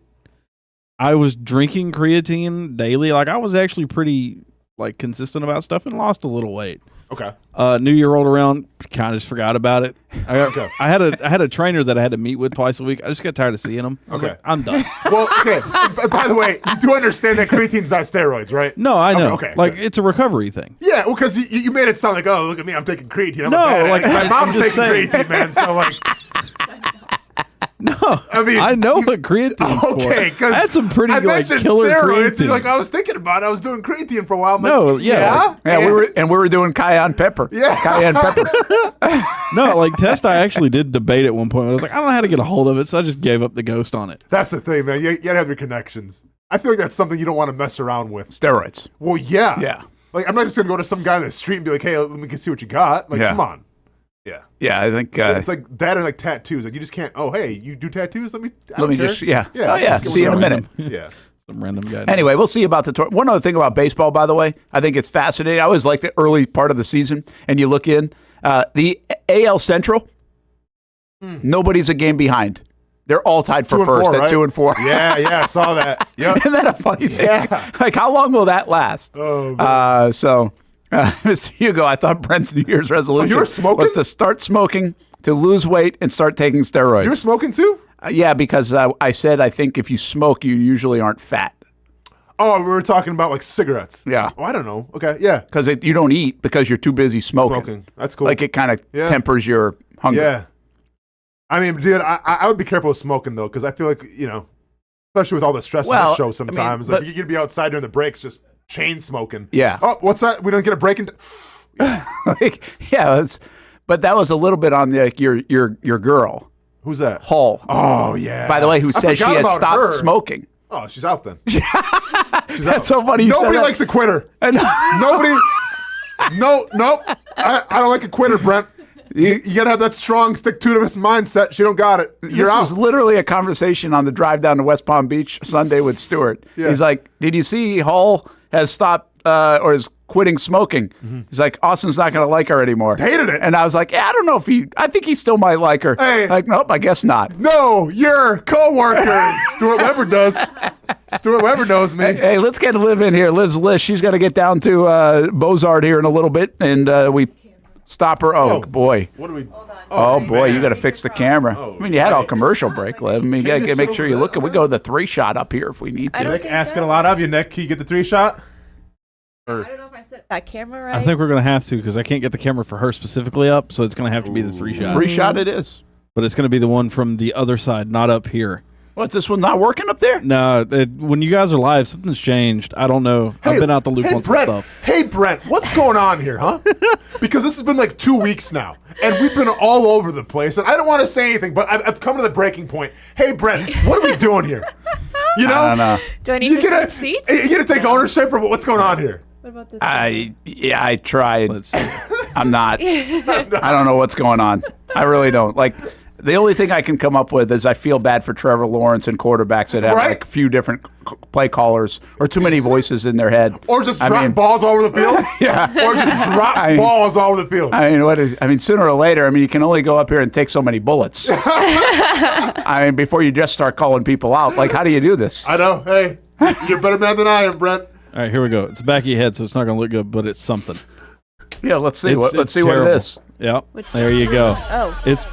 cool, No. man. Hamby both set do. me up. How about Where's the this? music There we coming go. Look at this. from? Hold on. Hey, wait a minute. This shot isn't that bad. Why put This shot might be better than the other shot. I think I like this Why shot. hasn't anybody ever It's told a me to little turn out of around focus. on this shot? What's the Duval Daily playing Hey, for? I'm here. Oh, Hamby you set can't me even up. see Nick. Hamby set me up. He was showing me how to do it earlier, and he set me up. Hey, on Nick, that. wave to the people. Yeah, this is a 4-shot. Hi, There you are. everybody. Yeah, there you Nice. There's go. the drive-through window. we By were the talking way, about. this is way better. If it was I a little like bit more in this look. focus, it'd be perfect. Oh, it's not in focus much? Yeah. People don't care about It that is a on the little stream. Our stream listeners, people are watching this. They are so they're okay. Hey, bro, are you with us. listening? Coming from the guy who's got all the lights in when we're on location, are you listening to yourself right now? Oh, I know, but I can't control that camera. You want to zoom in and get a focus? I think it's an autofocus. So Hey, by the way, if you picked won the envelope game, Let's go. sending you an Action Sports Shacks hat. Is that a good enough gift for the envelope game? If you got it right. I mean, we had like 6 winners. What do you think? I mean, I don't mind it. I like our swag Yeah, hats. they're cool hats. And yeah. by the way, it's hats? limited edition. Yeah. Yeah, you're not going to find these anywhere else. But we also And, you sent a name in. You sent an email. It's not like you worked that hard but for it. we're also giving away cash, though, in the NCAA tournament bracket. Okay, that's a little harder, man. It's a 3-week contest. That's a a good much bigger, I feel like. Do we have Shaki Makda? Just whatever? Oh, we'll figure it out. Yeah, Figure it out. figure it out. No, we'll have something. If that was like the attitude of the Olympics. Gold medal. Yeah, we'll figure it out. Whatever you win, whatever you win. I'm kind of digging this shot. It's all right. Yeah. I feel like I might just start to do a show. Like I might just work from here, not even talk to the camera or in the microphone, and just play this on the stream now for a couple hours every afternoon. I feel like when we do like a watch along party, this is the ultimate watch along party shot. Like yes. This game was playing. That's what you want to do. That's what I want Side to by do. side. Yeah, We're not done with that. Don't worry. Eventually, people listen to me. Eventually, we're all good though. We'll get there. There it is. I like it. Yeah, this is your bar stoolie shot. I was going to say it, Right? but I didn't know if we could say it. It's very Whatever, we can barstool. say it. I mean, However, I kind of feel like weird with Austin behind me. What's going on? you never know what I he's don't going to know. do. It depends how much you trust him. Wild Yeah, I card, mean, you know? it feels a little disrespectful. You got Like, something to say? are we in a bus? Or, it's giving that kind of vibe. Well, if I'm in the bus, I'm chilling in the back. Yeah. So that was always my spot. Is that how it went in Is that how it went in college and high school though, Brent? All the cool kids in the back? Yeah, definitely. Oh, got to, right? Yeah, Yeah. definitely. I don't know why that is. It's still, it's like that. It's on the Jags bus. Okay. The Jags have the same thing, not like the player bus, but like now Baselli, he'll be sitting in like first class and different. But like there's a Baselli group and like people have morphed back there. Baselli's got his own plane now. They're He's not MVP. nearly as cool as they think they are, but there are other people that move back there. Yeah, but when yeah. we first started doing the bus, it was like Dan Edwards, who's been a longtime PR guy, Lagaman, Baselli. And then you had some other folks, maybe it was like Perkins or something, some longtime guys. It was almost like you had to be in the organization for a long time. Yeah. And you got literally, I went on the bus one time. I didn't know this. One of the first times on. And they were like, you can't sit here. And did you get up? Wow. Did you get up? Well, I never got down. I never I just turned back around. Oh man, Nice. Like there was like a cutoff. The ground, man. You should have did the You Rosa did. Parks thing. What are you talking about? Yeah, Brent? there was a cutoff. There was like the last 4 rows. You can't sit here. You couldn't. Now they didn't mark it, but Sure. you didn't know it until you knew it. Interesting. Oh yeah. And like so sometimes like you can even see, like you'll even hear the whispers. Like they'll have like the sales folks will bring people on, the bus gets crowded. Yeah. Right? So that there might be like a Farrah or somebody else like that's on the trip. Mm-hmm. And somebody's like wife or whatever, they're just trying to find a spot and they'll go all the way back there and they're like, they can't tell them though. Yeah. Like they can't say anything to them, but they really want to be like, get the hell out of here. Yeah. That changes. Seat opens up. Baselli's no longer in the back. Yeah, he's on the yacht now, man. They're just gonna That's right. cruise every single game. All right, what do we got, Liv's list, before you get out of here? All right, we'll start with probably the most popular one for these young kids. Are they Gen Z now? Gen X? What are they? I don't know what they are. No idea, Liv. That's why we bring you in. TikTok I'm not sure. Yeah. is back in the banning clock hour. Oh, really? Get It him off. is. Let's go. Yep. Yeah. See ya. TikTok has until April 5th for all those political people to make a decision on if they're going to sell it or if the president will just shut it down again. I didn't know that. Now it shut down for like hours. 14 hours. Wow. But then didn't the president open it back Then up? president opened it back up. They had 75 days to decide if they were going to sell it or shut it down. Okay. And so now we're in that 24-hour window Do we of... think Elon Musk is going to buy it? Didn't he just sell X? Well, I have no Did idea. I see that? I think he sold. I was being a I think he smartass. did. Sold it to his own He company. sold to his own company. Yeah. Got it. Yeah. So For like a who 12. knows? I mean, or maybe with that $12 money, million he lot. buys TikTok. Didn't now. he lose money on it? Yeah. Nick? He Oh, he lost lost money on 11 or 12 billion. Yeah, it's pocket change. 11, Pretty 12, much. All right. So Totally. here's what I don't understand fully because I don't pay attention to the politics of this. Why is the president in control of TikTok? Well, because he had the executive order to bring it back. Yeah. Because wasn't the whole thing because is it with China or Yeah, It's right? China, Security. Yeah. Yep. China owns it, or a Chinese-based company owns it. correct? And they're scared because of so many Americans being on TikTok. That's Like China's getting gonna information get and everything, Brent. information. Yeah, I get that. I understand that part of it. Yeah. Okay. Like I do understand that part of it. I mean, and it's a dangerous time in that respect, like from scams to other things, and people's Oh, information. here we go. Amazon was going to buy it. Thank you, people. Huh. Yeah, I think So, it was like if Amazon was going to buy it, so they buy it from this Chinese outfit, or they buy like Yes. American version of it. No, they would buy TikTok. They buy like the format Yeah. of TikTok. I think the big deal with buying it, I would not feel only like is- saving the world almost. Like, sorry, Nick. No, it's fine. It's like national security, but also it's the algorithm. It's like the intellectual property of behind the algorithm of TikTok. And being able the to big control deal. that. Yeah. Yeah. I see. All right, what else we got? All right, Nick, Like, do you have we the- don't care much on the show if TikTok goes away. I'm No. upset. Yeah, I got Like that if video. when Twitter has a little malfunction, I get fired up. Brent gets a little. Brent gets heated. Yeah. Didn't you sign up for the competitor? I remember I the did. one day, what? when Yeah, Twitter Blue went Sky. down. Yeah. Yeah. There's a Oh, competitor of Twitter went down. Blue Brent Sky. went What is it? bonkers. Blue Sky. Blue Sky? Yeah. Yeah. It's thank basically you. like I have no it's idea. like the I don't know if I should really say this. Is but I'm this a gonna say it. political thing or not? Yes, it's like Oh, the okay. Democrats' version of Twitter Oh, really? because they're mad. They don't like Elon. Okay. So then they came built up their with own Blue thing. Sky. It's like the country club guy that didn't get in, so he went and started his own golf course. Gotcha. Yeah. Basically, if you want to see But, Brent on hey, that's how steroids, country shut down clubs were- Twitter. That's how country clubs were started, man. I know. Like that's I what just- happens. No, just the comparison to social media was just. I loved it. It was good. It was kind of a little preview of what Brent would look like if he was on steroids. Ah. I kind of feel like he went a little. You know what? I'm done. Take my credit card. I'm Oh, buying the wow. subscription. Yeah, we did. Wait, you did. bought a subscription to Blue Sky? I don't think I had to buy anything. Okay.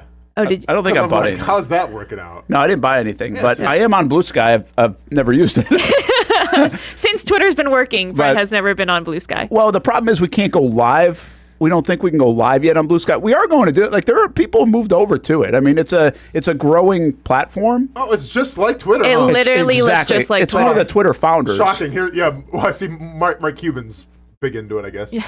Boy, I tell you, we're going fishing with Paul Dozier in a minute. He's like on the couch, Yep. and he's like, "What the hell is going on here? Why are you guys all looking at me?" We'll explain it to him later. What is this shot? You're next. We have like a studio audience now. Yeah. For Liz List. All right, it. let's keep rolling so you can get on the road. Nick, do you have the video? Because Austin and I were talking about cruises in the break and how I'm absolutely obsessed. Okay. Oh, Look I saw have this. you seen this? Yeah. That is nuts. I would be obviously absolutely terrified, but at the same time, like you what? have people running around. I mean, it looks What is? fun. So this is in fun. Looks fun. yeah, it's fun. for a girl who's like adventures and I love the ocean and stuff. Like you wouldn't throw up? That guy just fell. No, they're sliding around the floor like Oh, a that game. looks good. The TV land on your head. Chandelier Just- probably yeah, coming that, down. Yeah. that looks like a blast. It looked fun. Nice okay. commercial for I mean, Fox it's, News yes, there. thanks Fox News. So this is in between South America and Antarctica. And this is a really rough, obviously. I mean, it pretty much always looks like this. So when you're Drake taking a Strait, I cruise, think. you're kind of braced for impact. So these cruise ships are built to take something like this. Yeah, they say it's like one of the most dangerous areas in the ocean. Yes, Then why are we going to it? I don't know. Okay. because you got to get to Antarctica. Hey, what was that lady drunk or did she just like fall from like the ship going back and forth? Because that lady took a tumble. I don't know, but this could be one hell of a segue to our Let's Go Fishing segment. Oh, There you can't go. wait. Yeah, do we go fishing in these waters? What are we finding in these waters? A Drake Passage. The it's Drake called. Passage? Down in Antarctica or close to it. Probably not catching a whole lot. Probably not. The fish Watch have that probably. lady fall again here. The disaster cruise is one that I would not want to be a part of. Whether people for like sure. this, people getting sick. One too many Long Island iced teas and she's down. Yeah, that's not she's cool. down. What else you got, Liv? All right, let me go back to my list. Sorry, my mother's calling me and leaving me a voicemail. Hi, Mom. Ah, Hey, mother. What else did I send us, Nick? Underwood. Let's see. Oh, have you seen Carrie Underwood? Where in general, sure. no, the audition for Sunday Night Football. I did see the that. girl did a rendition of it, obviously right in front of Carrie. I couldn't Yeah. remember. Is it American Idol or was it was The American Voice? Idol. It was American Idol. So what's crazy about that, in my opinion, she sounded really good. Yeah. So she did the whole Sunday Night Football She sang theme the song for an She sang- audition. That was for an her audition. audition. And this is what American Idol. But Yes. so the crazy Okay. part about that is American Idol's on ABC. Okay. And the Sunday Night Football is an NBC NBC. thing. Not So a I was good a little look. surprised that the producers allowed them to yeah, sing. yeah. But yeah. I just think it's one of those deals. First of all, they had a moment because It's Carrie Carrie, Underwood for it. And also, it's like the NFL's so damn big. It doesn't Okay, matter. Like yeah. people Yeah. now will say NBC, ABC. Like it's not as much like can't touch this kind of stuff Yeah, between yeah. the networks, I think. But yeah, it was kind of surprising. Yeah. And also kind of cool. She sounded really it's good. a moment, yeah. I mean, you got to sing that in front of your You should idol, see it. right? yeah, I'll check it out. If you guys had audition for American Idol, what song are you singing? Oh. Brent, little Garth Brooks, what do you got for us? Do we do Nah, Sweet like- Caroline, Brent well, Martineau? Nah, Little not. baseball? So here's my favorite one when to really tell if somebody can sing And again, this isn't me. Like, I would never think of this because I can't sing, so I'm not even like. Well, yeah, but I'm saying, Brent, gun to your head, you got to go on American Idol. What are you singing? Like something that you're confident, or even a karaoke night here at the station. You know, we have karaoke night. Yeah, what are you so singing? like I like when they sing. I like when the really good singer comes out and sings "Somewhere Over the Rainbow," the most simple song. Really? And yet it sounds Yeah. like it can sound so awesome, like when Sure. somebody's really good. Okay. So I would sing that just because also I think I could know the words. The thing is, you think a lot. Like I wouldn't want to screw up the words Correct. while I'm nervous. Yeah. So like make Yeah. something super simple. Yeah. Okay. And that people know and can kind of sing along. Yeah. You know? But you also have heard a bunch of different renditions. Okay. The problem with singing on these things, like if I sing a Garth Brooks song and I don't sound like in the tone of Garth Brooks, it sounds really bad. Okay. So, Because yeah. people are used to Garth singing it. Sure. But like a song like Somewhere Over the Rainbow, simple. Yep. You've heard a million different renditions. Sure. And like it always sounds good. All right. Yeah. So Brent's gonna sing "Happy Birthday, Liv." What do you got? Oh, I was going to sing Happy Birthday. Oh, okay. He's singing Over the Rainbow. Yeah. Yeah, I don't know. I mean, maybe I throw out like your typical like Taylor Swift. I mean, me and my girls sing that in the car all the Me time. and my girls sing. So- Yeah. My girls. We Like what does it we me go and my hard. girls in your Yeah. I car mean, you look like? you throw us in my Jeep with the roof back, windows down, heading. I mean, we walk to the beach, but I don't know. We're going somewhere down to St. Augustine or something. We're blasting Taylor Swift. Are we going old school Taylor? Are we going new school Taylor? What kind of Taylor? Are we I think going it's a mixture. I mean, there's definitely. I don't know all. with? a little listen, potpourri of Taylor Swift. a little coming at potpourri, a you. little sprinkle. I don't know all of Taylor Swift's new songs. I'm not a Swiftie, but I appreciate her and her Sure, music she's and who talented. she is and what she does. But yeah, I mean, I'll go all decades, all eras of Taylor. I love how you sounded like me when I used to work in the top 40 business, where I had to, like, yeah, you know, she's talented and she. I mean, yeah, maybe not for me, but she's really good, right? You said that all the time. Maybe here's- not for me. Maybe not for me, but she's really talented. Here's Taylor Swift for the 50th time this hour. At Enjoy. least. I will never forget when Kuz who produced our show over there, and our first year or two, like Taylor Swift album drops. Yeah, And he was like I so remember. excited about it, and I'm like, Is Kuz a Swiftie? What are we big doing business. here? Well, he knew it was good for For them. I told you I want to do on the other show. Like, we got Taylor Swift tickets for a giveaway, and I wanted to do where we get people in an MMA or like an octagon or a boxing ring and have them come down to the station and duke it out. Sign a waiver, we're good to go. And they didn't want to go for it. Swifties? Of Survivor course Series. not. Yeah. Oh, that would No. be great. Oh, it would have been fantastic. By the way, that Swifties. station would have doubled its that's like ratings. shock jock radio right there. Yeah, it man. would be great. gosh. Good. But That's no, exactly what The you need. Swifties would not fight like that. Well, excuse me? Yeah, they What? definitely by the would. way, next time it comes out, let's buy them. Let's go. Oh, and then resell them? You talking about? No, we'll do it. Oh, okay. We'll buy them and give them away. And then give them away in the parking lot? Yeah. I love it, man. Oh God. my gosh. I like You will it. literally have people camping out here. Yes, I you would. feel like. Oh, you're going to have people like... Yeah, Is this a they're ready to co-ed roll. competition, or are we So- breaking it up? Well, I mean... Oh, I think co-ed. I mean, it could be co-ed, Brent. Spoiler, in our demographic, though, on the top 40 station, it was more female than it was male. Yes, it was. But, yeah. UNF Arena, here we come. That'd be I love good. All right, Liv. All right. You got to get out of here. I'm That's going. Liv's list. We also debuted a new camera angle and have a like it. studio audience It's our with Paul four Dozier. shot. Yep. That's coming up. Let's go fishing when we come Say back. bye, Let's Nick. take- Wave Nick. No, we're using this shot again. And by the way, Oh, yes, we are. we do need to help. Maybe Paul will help out with the getaway car for Nick. Oh, yeah. Yeah, we got that coming up as well. we call that a tease. Yeah, we'll be back on the Brent Austen Show, the Action Sports Jacks 24/7 network.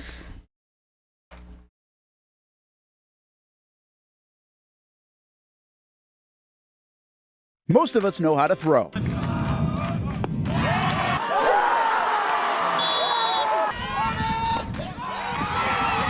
But you need to know what to throw. I'm not talking about footballs, baseballs, softballs. We're talking about those items you need to recycle. Republic Services explains it easy. Recycling simplified. 1. Know what to throw. When in doubt, throw it out. 2. Empty, clean, and dry those materials.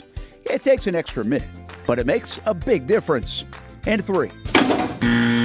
Don't bag it. This makes the recycling process faster and more efficient.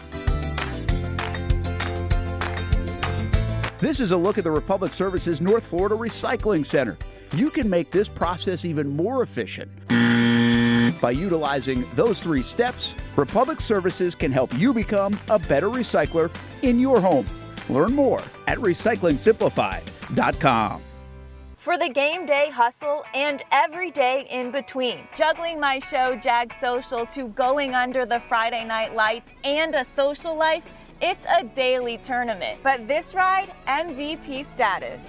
The all-new 2024 Lincoln Nautilus isn't just my car, it's my personal locker room, office on the go, and VIP lounge on wheels. Let's talk tech. My profile remembers everything from customizing my dash display to setting the ambient lighting and my signature scent. And wireless charging, essential for live tweeting scores. Whether I'm packing for a beach day with friends or heading to the gym, there's space for every passion. After dominating all day, this becomes my recovery zone. The massage feature is like having a personal PT on call. Life's a non-stop game, but with this ride, I'm always on my A game. The 2024 Lincoln Nautilus. Drive your passion. You trust CGC to make your water great, and now you can trust CGC with your plumbing needs as well. Fast, convenient scheduling, licensed and insured. A quick call away at 904-552-1242. You never know when you're going to have an issue with a shower, toilet, or maybe it's a sink that sometimes is easy to fix. All right, let's be honest. I'm not fixing anything. I'm totally staging this because when I have a plumbing problem, I call CGC Water Treatment and Plumbing. Trained professionals, transparent pricing, customer satisfaction. Small problem or even a bigger issue. Right now, you can take 10% off any water heater. The experts with 25 years of experience at CGC Water Treatment and Plumbing can do it all. Call 904-552-1242 or visit cgcwater.com. For a limited time, CGC is waiving the trip charge on all related plumbing calls. CGC Water Treatment and Plumbing, an authorized independent Connecticut dealer. Florida license number CFC 1432579.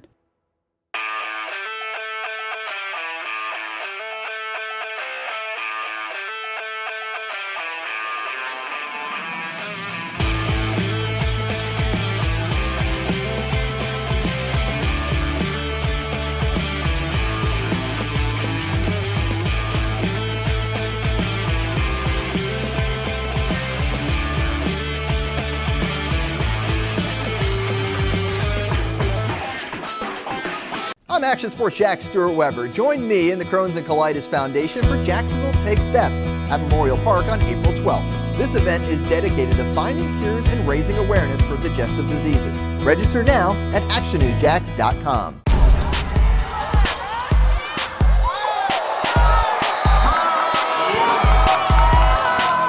The Jacksonville Sharks are your champions.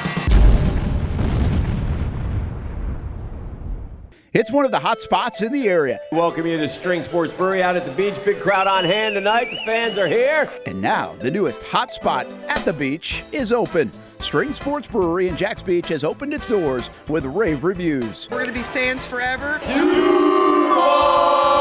Cozy up to the bar. Grab a seat in the sports-themed restaurant, or grab a seat outside and feel that breeze coming off the beach as the weather warms.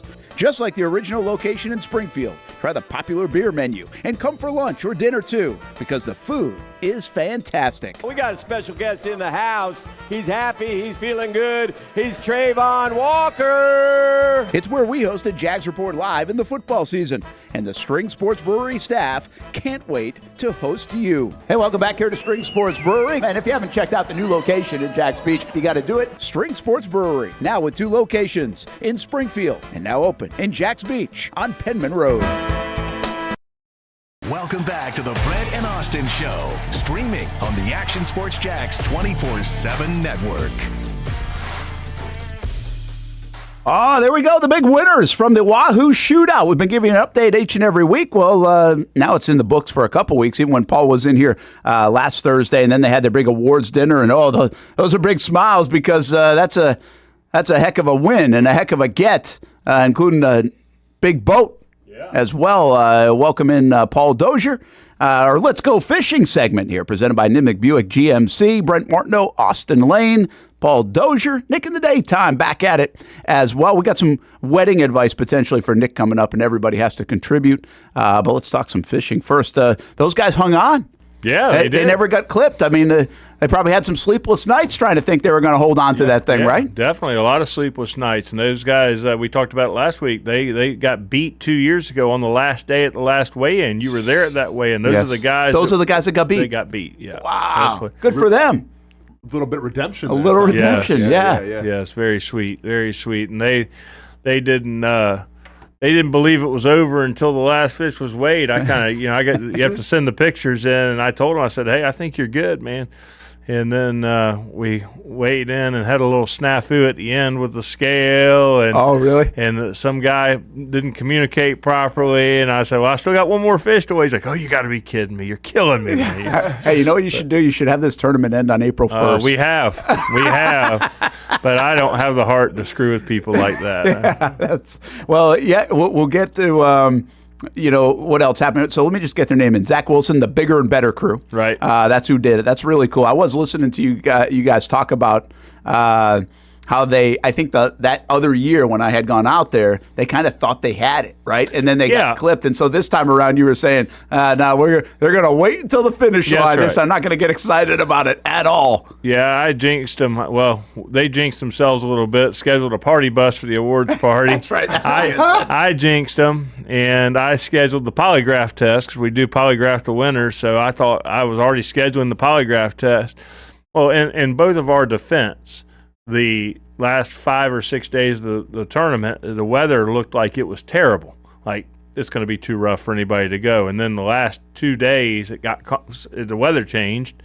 Imagine the weatherman not being able to tell the forecast what it is today. Easy now. Much less 5-6 days out. But and anyway, so that's why we didn't necessarily think it was over for the fishing part of it, but it looked like it was over because Mother Nature was going to make it over.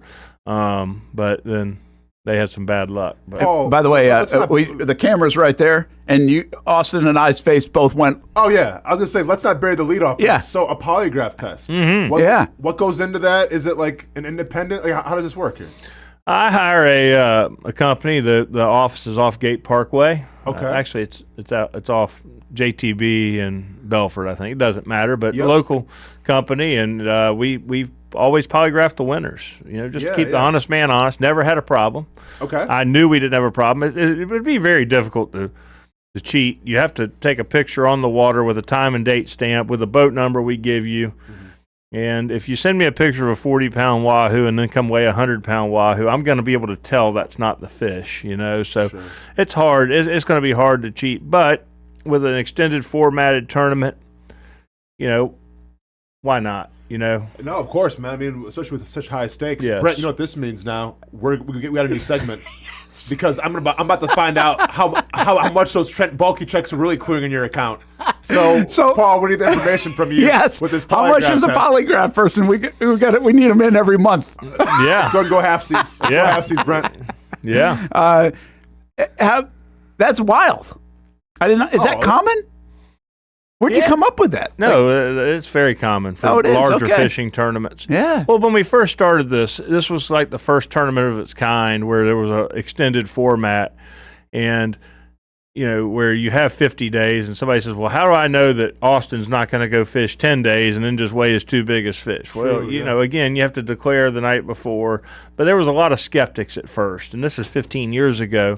So I said, well, we'll just polygraph the winners, and then when you sign up, it's in the rules. You're going to be polygraphed. And if anybody's subject to a polygraph, and every tournament I've ever fished says you're subject to a polygraph. So if somebody accuses you of cheating, maybe you'll get hooked up to a polygraph, but you have to consent to that before that's in the waiver you sign. Okay. So, again, we've never had a problem. I don't think there's a cheating problem, but you guys have seen the walleye stuff. There's weights in the fish.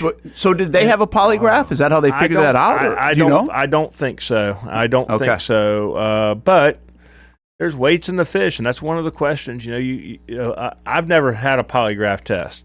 I think I'd be nervous. Yeah. Well, Zach. That's why we're going to do it. That's why we're going to do it. And I'm not a liar. We'll find out. Well, Zach Wilson, who took the polygraph last week, he called me and he's like, I was actually at the FSU Florida baseball game when this went down, when the polygraph took place. And he called me, he's like, dude, I've never been so nervous in my life, and this guy's the most straight and narrow guy, And he's like, he's like, man, that was intense. And I'm like, you think they'd catch somebody if they were cheating? He says, absolutely. Really? Yeah, really? Yeah, absolutely. So is it pretty quick? Like, it's gonna be like an hour. It's about an hour. It's gonna be a long show, Brent. We do that for the show. Hey, it's just another shock your mock. I guess we go 30-30. Yeah, I go 30, you go 30. Yeah. I thought it would be just like, no. Did you cheat? No. Did you catch the fish? No. Well, that's what what you asking would think. about. Like, they ask you all sorts of questions according to him. Like, and they ask you to lie. They ask you to. Yeah, because they find like the baseline. It's kind of like a concussion test in that sense, right? Is your name Brent? Yeah. And you're supposed to say no or something, So, it's hey. That's interesting. I don't know. That has got to be like something. That's a segment. That's got to be a lose the bet segment or something. Oh, it's a segment in general, man. We got to do this one time. We got to check with the lawyers here at Cox Media Group, but it's like an hour, and you can only ask like up to 4 questions. Like I get 3 or 4 questions of what the. Oh, you get to submit. Yeah, that you want them to ask. What do you want to know? Okay. What do you want to know? Sure. Do you want to know if Austin came to work this morning or whatever? Yeah. We should start but doing then that here. they'll ask 1,000. They'll ask you, whatever. I don't. Again, I have never done it, but and then they just drop that in when you least expect it, type thing, and then you're oh god. Yeah. Hamby, why did you call out sick? Yeah.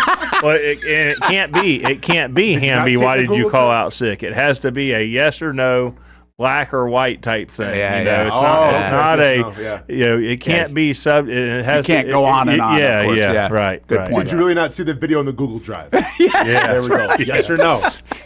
Let's go. Okay. Did you get my email? Yeah. Right. This is going to be classic. It's going to be fun. It's going to be good. Yep. Paul, I mean, just segments all over the place here. Got it. Let's go fishing and please don't lie. So anyway, hey, I think we have some other photos, Nick, if you don't mind, because it wasn't just the big winner, although the big winner was $125,000 boat, $35,000 almost in Calcutta. So not to share all their business out there, but that was a heck of a day for those guys in the tournament that entered. And there are more pictures, I think, Nick. The second place boat, the largest Wahoo, the one that the shark bit the tail off, won $93,000. Oh, wow. Yeah. And I think we had 5 or 6 boats win $25,000 or more, which is really good. Last year, the top guy won. This is the second place guy, recoverable depreciation. Captain Kenny Hunt. Right there. No. Oh no, I got the wrong one. My bad. That's my bad. That's Neil Torley there in the middle, and I'm having a brain fart right now. You've put me on. I'll tell you, Captain Ronnie Brandon. Yes, Ronnie. So that was the 107-pounder. That was your shark story. That's the one. So they won like 93 or 94 grand, and good for them. And then Kenny Hunt won the trolling category, and he won about 25 grand. It was good. But like I was saying, last year one boat won like all the Calcutta money, all the side bets, and it's great for him. He won $180,000 in the Calcutta, plus the boat. So he won almost $300,000. Wow. But the problem was he won on basically all the money, and then there was 2 or 3 others that won a little bit of money. But this year, 5 or 6 spread out. Yeah, you like that, right? You like kind of spread out. I like that, By the way, you take more pictures than Trevor Lawrence. Yeah, I don't know. We take a lot of pictures, buddy. Poplar, man. My wife, she likes the social media, and it's helped grow our business. Absolutely, so I don't fight it. She does a good job of it. They want me to take a picture of every raffle winner. We were trying to get finished up to watch the Sweet 16 game that night, and I'm like, hey, I don't need a picture of his sunglasses with me. Okay, let's move on here. You do a good job on a Wahoo Shootout, by the way, is the way to check it out, wahooshootout.com for all the final results. If you have a couple more pictures up there, Nick, throw them up there and we can talk about them while we're talking about this. Now what? It's an old school Kingfish Shootout you start prepping for, we know. Yeah, old school. Check that out real quick. That's a junior angler, Merrick Shipe. That's an unbelievable handmade wooden trophy. We have one of this artist here in town, Ross Currington, makes that. That's the first place junior angler. he was on the boat. You know, in the old school, the junior angler has to angle the fish. These are big fish, heavier tackle, so it's tough for a little guy like that to reel it in. But they caught a 95-pound wahoo, I believe. Wow. So that was cool. That was cool. Sea Bones. That's a cool boat name, too. Yeah, Dr. Pajadas and his son William. The other thing in here, and as we keep seeing some of the pictures, you're not going to see this part, but you had the $10,000 lucky ticket. Lucky ticket, yeah. Right? But the first person you gave it to wasn't there. That's right. The first pick. Paul, is this a sheep's head right here? That is. Sheep's head. So that's our buddy Jack Aschenbach. Yeah. Okay. And I saw him actually say this he caught a sheep's head, and he said he had one of the best meals ever last night. Talked about it last week. Sheep's head's good incredible food. Black drum and sheep's head and flounder would be my inshore species, but sheep's head are wonderful. You think about it, they eat their diet's crabs and shellfish for the most part. So, you know, a lot of times the fish that It's a good belly. You know, swordfish eat swordfish, and everybody likes swordfish. A lot of people like swordfish. So sometimes, depending on what they've been eating, you catch what they call a pumpkin swordfish, and the meat, the flesh of the meat is orange, and they say that's because eating a certain type of crab, they're bottom feeders. And it's if you catch a pumpkin swordfish, I think 1 of every 10 might be a pumpkin, and they're really rich and really good. Never had one, but I've heard that. That's interesting. If we get Ellie Fouth in there, if I did give you that one, or at least we'll mention the name. That is your Lady Angler winner with 89-pounder. That was a nice one. There's a picture of her laying on the deck that's pretty good. But you asked, there she is. You asked what's to come. You know, we talked about it a little bit last week. This is the best time of year right now. Fishing tournaments, there's always a fishing tournament. There's a big mahi tournament. The captain's meeting's tonight at the Northeast Florida Marlin Association, similar to our tournament that runs through but it's just a good time of year to do anything. You can catch fish in the intercoast, you can catch fish at the jetties, you can catch fish in the surf, you can catch fish along the beach, you can catch fish way offshore. So, but if you've noticed, it's been very windy the last couple of days. Man, it's been windy really month. Blowing out there right now. But the wind's coming out of the southeast, and which will make the water temperature go from the early, low 60s to the low 70s in almost no time, which is going to transition us into the springtime fishery very quickly. So the Spanish mackerel will be along the beaches, and the cobia should be showing up. And cobia are a very good eating fish, and they follow the manta rays or bait pods, and they come in, a mile or two off the beach. And it's a sight fishing thing, and people love doing that. And they actually caught a couple of them the last few days down off Ponce Inlet, which is off Daytona. But with this southeast wind, the water temperature will push them right up to us. Hopefully not by us, but I need that wind to start blowing in, by the way, at the fields. I got a pitcher. Yeah. So it's shifted a little bit. It's been blowing out the last couple of weeks. That wahoo you've been bragging about it ever since Paul dropped it off. I know you talked about it last week, but yeah. Even my son Ronan, who is a little picky as most children are, we were eating it just straight, like they call it sashimi, Brent, just on rice. Yeah, fantastic. Good Chef's stuff. kiss. Yeah, Good it's stuff. so good. Good stuff. Unfortunately, the wahoo, we catch a few wahoo in April and May as well, but it's more mixed bag fishing. So you go out there, a little deeper than they target these wahoo in the tournament. They're a little bit smaller, but they're excellent to eat. But in April and May, boats will be catching 4 or 5 wahoo a day, 10 or 12 nice gaffered mahi. And you have a real good chance, if you're ever going to catch a blue marlin in Jacksonville and Northeast Florida, April and May is the time to do it. This is the best. April and May are the best times of the year for fishing here. Wow. How often does that happen? Blue marlin, that's a trophy one, right? Yeah. We're putting that one right here in the Action Sports Shacks 24/7 Network studios. How rare? Well, you fish for blue marlin, you go out in deeper water, like let's just say the ledge, what we'll say the ledge is the continental shelf. It's about 180 feet of water, and it's about 50 miles. And it drops down pretty quickly after that. So about 5 miles offshore of the ledge, it's 1,000 feet of water. You catch blue marlin usually between the ledge and there. But you have to be willing to catch nothing, because when you're blue marlin fishing, most times of the year, you're kind of in the desert, and it's kind of they're loner fish, and they're hard to catch. But this time of year, it's okay because you catch there's some mahi mixed in with them, so you can enough to pass the time of day. Where normally if you go out, like let's just say you booked a charter and you spent all this money and you want to take some fish home, so the charter captain's going to stay in closer to that ledge where sure you can get lucky and catch a blue marlin, but more than likely that's where the better dolphin, or when I say dolphin, mahi, wahoo, tuna fishing, it'll be in closer to the structure but the marlin are a little bit further out. Yeah, But so you don't go home empty-handed. But it's far from a guarantee, right? I mean, it's like I would say, I've caught several blue marlin out of St. Augustine, but I also spend a lot of time out there targeting them. I'll go out there and try. We'll stay in the deep all day. We're willing to sacrifice. Now, it's a lot more fun to do it in April and May where you catch 6 or 8 nice big mahi along with it, so you can kind of get the best of both worlds. But if you go out there and try, I'd say maybe 1 out of 5 trips you might see one if you try. Wow, out of here. That's a beautiful fish. Oh, they're awesome fish. So do you have one at home? Trophied up? I don't. There's one in my mom's house. I caught my first blue marlin when I was 11 years old in Isla Morada. Wow. My mom, my dad, and me on the boat, and and back then, this was in 1988. We brought it home. My dad said, if I can pull it in the boat, we'll take it in.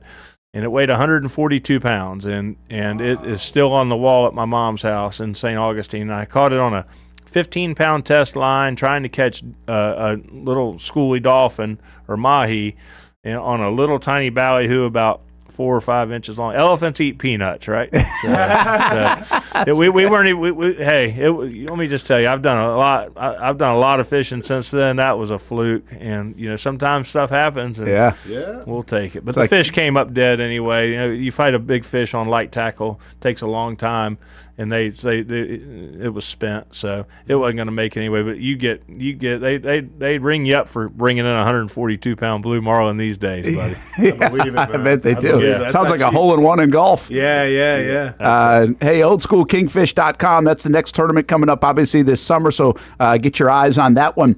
If you've fallen in love with some of the things that Paul Dozier and they do with the Wahoo Shootout, they got another big one coming up, Old School Kingfish Shootout in the month of June. Hey, before we get you out of here, Nick needs a little help. What's this? What we got here? You need a getaway car for the wedding. See, Nick's getting married here in the next 6 months, 7 months, whatever it is. 8 months. 8 months. Who's counting? Everybody's getting married. Everybody. Here, Hamby's getting married, and that's why I get confused. Hamby's getting married in April. Stewart's having a baby this month. We got things happening around here. We're just building families on the Action Sports Shacks 24/7 network. And know your coworker, right? Know your coworker, man. We know that. But anyway, he was just talking in a break earlier in the show. He's like, "Hey, I need a getaway car for the wedding." Mm-hmm. So a lot of have a limousine or something like that. I think some people do, or you have an old classic car. I think we did the limo thing, as I remember, back in the day. Any suggestions on the old classic? How should he leave the wedding? Hopefully, he's got somebody in his family or friends that have one of those really cool old classic cars that'll let him borrow it. He thought about going to the lot and just buying one. I mean, how much money do How much money do directors make around here? Enough if I play my cards right, I could get what I want. Not much left after that. I mean, Nick, here's the thing. Are you going to go all out? Do you want to go Tennessee burnt orange with it as well? Lord, no. Okay. Trying to help you out, man. No, well, it depends. Remember, if it's Mopar, orange is limited at this wedding. Yeah, per the fiance. Yeah, it's just down to his socks, right? I was trying to get the card too. Not even the socks. Oh, what? Socks are out. Just took the socks away. Okay. No, if it's a classic Mopar, I'll take. I think it's called Go Mango Orange. Okay. I'd take that, but it's got to be on a Plymouth GTX. Okay. But even then, I would rather have Plum Crazy Purple. But no, I'm just thinking of a classic car that'd be really nice to have. That would be a 57 Chevy or something. Hmm? Yeah. Ever thought about a Volkswagen Jetta? Because isn't that the plant's in Chattanooga, right? Isn't it the Volkswagen Jetta in Yes, Chattanooga? there's a plant there. Yeah. Wow. Okay, so there you go, man. Volkswagen Jetta it is. You're welcome. Yeah. They got a diesel. They make a diesel in that thing, too. You get about 60 miles to the gallon. Now we're talking. I think they... it's going to be a long getaway. Yeah. I actually saw something, Nick, the other day. I hadn't seen this before. Maybe this is common in today's day and age. But they had a just married on the car. Mm. It was like a truck. I think it was a pickup truck of some kind. GMC Sierra, let's just say that. Oh, yeah. Ninick Buick GMC, bought there. And it was, it was the whole Just Married on the back, and then it had something else, but it had like a, you can buy the couple a drink. Oh, I've seen that. Yeah, at so-and-so. I was like, man. I know. I was like, is this the new thing now? Yeah. Now we're begging for drinks on the highway? Yeah, well, they'll put it. I didn't see that before. I've seen people say that. I've seen this on social media. We're at a bar on vacation. Buy us a drink. Here's our Venmo. I'll buy myself one. Yeah. I don't even know you. I don't know you. I'm supposed to buy you a That's drink. an odd thing. Yeah. I don't know, man. I mean, I like going to Strings and buying people a drink. I like their board that you can buy one. Like that's a good thing. But I'm not sure. But some stranger driving down the highway. Yeah. No, thank you. And by the way, I mean, block your ears, Nick. But the divorce rate's pretty high. I mean, who knows if you're going to make it? Tell me when. Not you, but tell me when you've been married 25 years, and I'll buy you a drink on the highway that way. Oh yeah, how about good, man? Yeah. How about good? You made it. What do I get for 4? Nothing? Not really. All right, we're good. Missed it by that much. You got a kid. Right. I got a kid though. We got a kid out of it. We're good. Oh man. All right. Hey, so Paul. we didn't really help Nick, but that's fine. Yeah, we haven't figured out. We'll I'll ask social media. Maybe we get some other people talking about. We got time. He's not getting married for 8 months. Good point. Don't need to go get the car A lot of things yet. can happen. 8 months. What we get married in February? Is that 8 months? Nah, like October, December. November, December. December. In Tennessee, right? Yep. Gonna be A chilly. little chilly, right? A little bit. It might be down in the 50s. upper Like 40s. snow or no? No. Snow is more late In the January to mountains. February. You a Vol fan? Yep. Oh, he's a diehard Vols. Oh no. Oh no. Oh yeah. Hey, what's the date, buddy? It could be the college football playoffs, buddy. It's You going to guys be the probably won't have 7th to of worry about December. that too Well, maybe not. It won't be the playoff. It'll be the SEC championship game. Oh. You When's really the won't have to Outback worry. Bowl you have to worry about, man? Oh no. No, they're going to be good again. I mean, Heupel's got it going. I mean, they made the playoff last year. Remember, they went up there and they were going to take over the horseshoe and That's right. beat Ohio State. That That's didn't right. work out quite so well. That did not. But Yeah.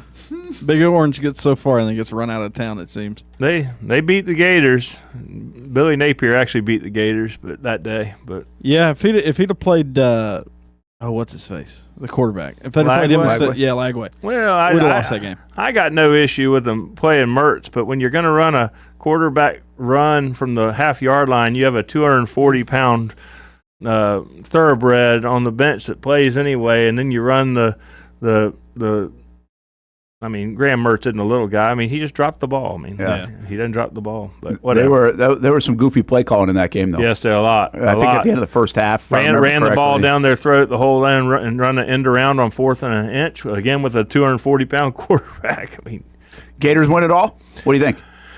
I think it's going to be hard to beat Duke. I think it's going to be hard to beat Auburn. I mean, Auburn's a really good team. I do think Broom's probably hurt worse than they're going to let on. I can't imagine him being 100%. Yeah, that was scary for them. Yeah. And he played awesome in that game. I don't know. We're not going to go out there for the Saturday game, but if they get lucky and win, I think we're going to try to go for Monday night. So I don't know. Duke sure seems really hard to beat, though, don't they? I wonder where a Gator fan feels. We were talking about this. Like, they haven't played great. No, they played terrible, actually. The turnovers are So is that a good thing that you've got your best game ahead, or is it like, okay, well, when are you going to find your best game? Like, there's two ways to look at it. I'm glad the Gators aren't playing Houston. After watching Houston the other day against Tennessee and the defense they play, they're relentless. Oh my gosh, I just could see Florida turning it over 25 times. The Gators, to me, seem like they get a little bit of a lead, and then they get sloppy. Like they try to get too cute. Like, oh, let's try to make the highlight reel. They go in there and try to do a free throw line dunk versus laying it in, and playing it off the back of the iron. Try to get I don't know. I think the Gators have a decent shot Saturday. We'll go out there. Anything can happen in one game in college basketball. Yeah, Duke's, man, when they shoot it, man, gosh, they got 5 shooters. You know what? They've been very good. Yeah, very good, and they've played great. But are they due for a not so great game? Like that's what I'd be thinking if I'm a Duke fan. I'm really looking forward to seeing that Houston defense against them. I think it's going to be everybody's just writing Duke into I mean, defense wins championships is what everybody says, but I don't know. We'll see. Houston's a lot like Florida too. They crash the offensive glass like crazy. Both of them are really good at that. They get after it. So we will see. Daniel Kilkenny, 11/11 is my 25th wedding anniversary. I will buy you a beer on that day and your wife.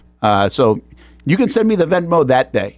November 11th, right in the middle of Jags season, and then we'll do that. Paul Dozier, Let's Go Fishing, presented by Nimick Buick GMC. We'll do it again next week. Maybe we'll get somebody out on the water, or I was thinking or about a captain that. or something. We can get you mentioned the Starlink thing. One of my good friends is a charter captain, J Hook Fishing Charters, and he would love to do it. We could get him on from offshore, but it needs to not be blowing 25. Yeah. Well, we'll find the right day. Yeah. We've got a lot of Thursdays left. Yes, we do. At 11:30 on Thursdays. And send them in, by the way, sports@actionnewsjacks.com or on social media. Share some of your catches from the sheep's head to the wahoo to the kingfish to anything you got.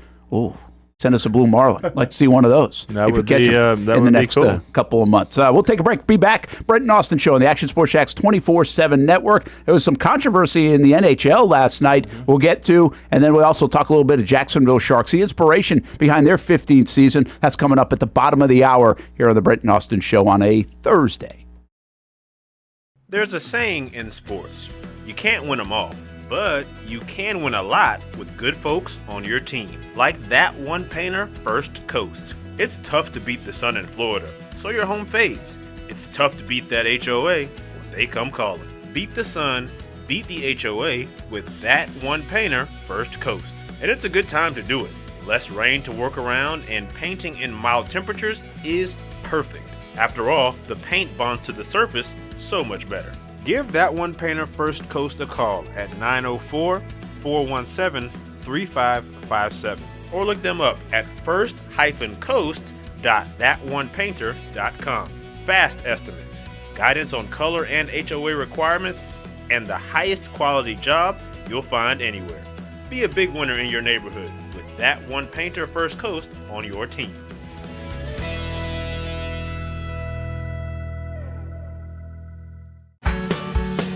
People helping people. It's at the core of what Alive Credit Union is all about, and it's been that way for over 70 years.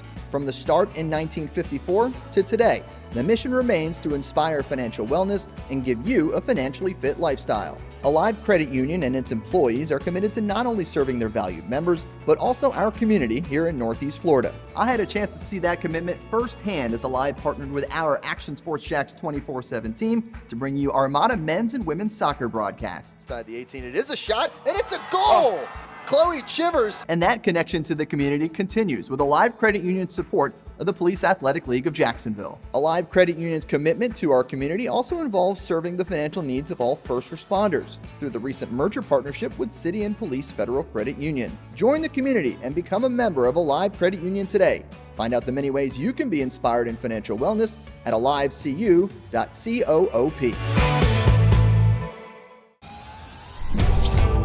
I'm ready to show my hand, ready to take a stand. Wait on a sign above, and I am ready. 'Cause I just live for the game.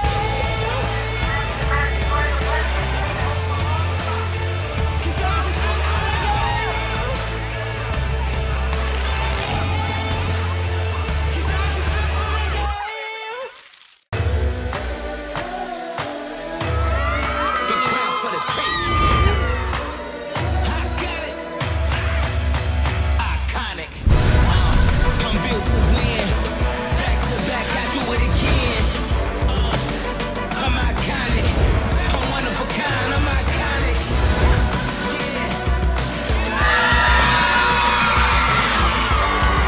I'm one of a kind. Baker Sports is local sports. Uniforms from Pop Warner and Little League to travel ball, high school, and college. They make you look good. They help you play good. Baker Sports has been helping families make memories that will last a lifetime with their Baker's Buckets. We've got a lot of these filled with baseballs and softballs in the garage. I've been throwing batting practice to Ty and Kaylee for years, and also sit on the Baker's Bucket, catching Kaylee while she practices her pitching. Baker Sports is homegrown, and a lot of employees that used to play on local ball fields now work for Baker Sports, now helping you look good, play good, and make memories of your own. Visit Bakersport.com to see what Baker Sports can do for you. Custom apparel, Nike, Under Armour, Adidas, embroidery, screen printing, and more. Baker Sports is local sports from Jacksonville to anywhere in the Southeast. Bakersport.com.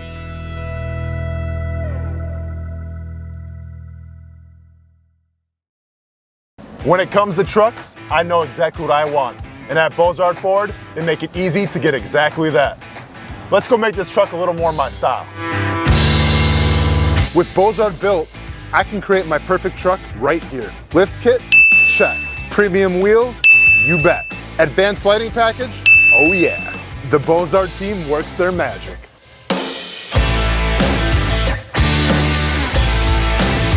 From bumper to tailgate, I'm making this truck mine. It's everything that I wanted and more. From the field to the gym to weekend adventures. This truck's built for my journey. Bozard Built. Customized for your lifestyle, built to exceed your expectations. Check out the inventory and available options at bozardbuilt.com. Unleash your dream ride. Customized, covered, and Bozard approved.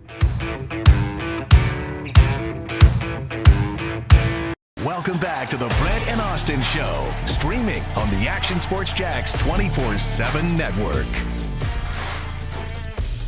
Welcome back on a beautiful day here in Northeast Florida in Jacksonville, and the Brent and Austin Show, the Action Sports Jax 24/7 network. Brent Martineau, Austin Lane, Nick in the daytime with us for today and tomorrow. So it's good to have Nick around. We've had everybody.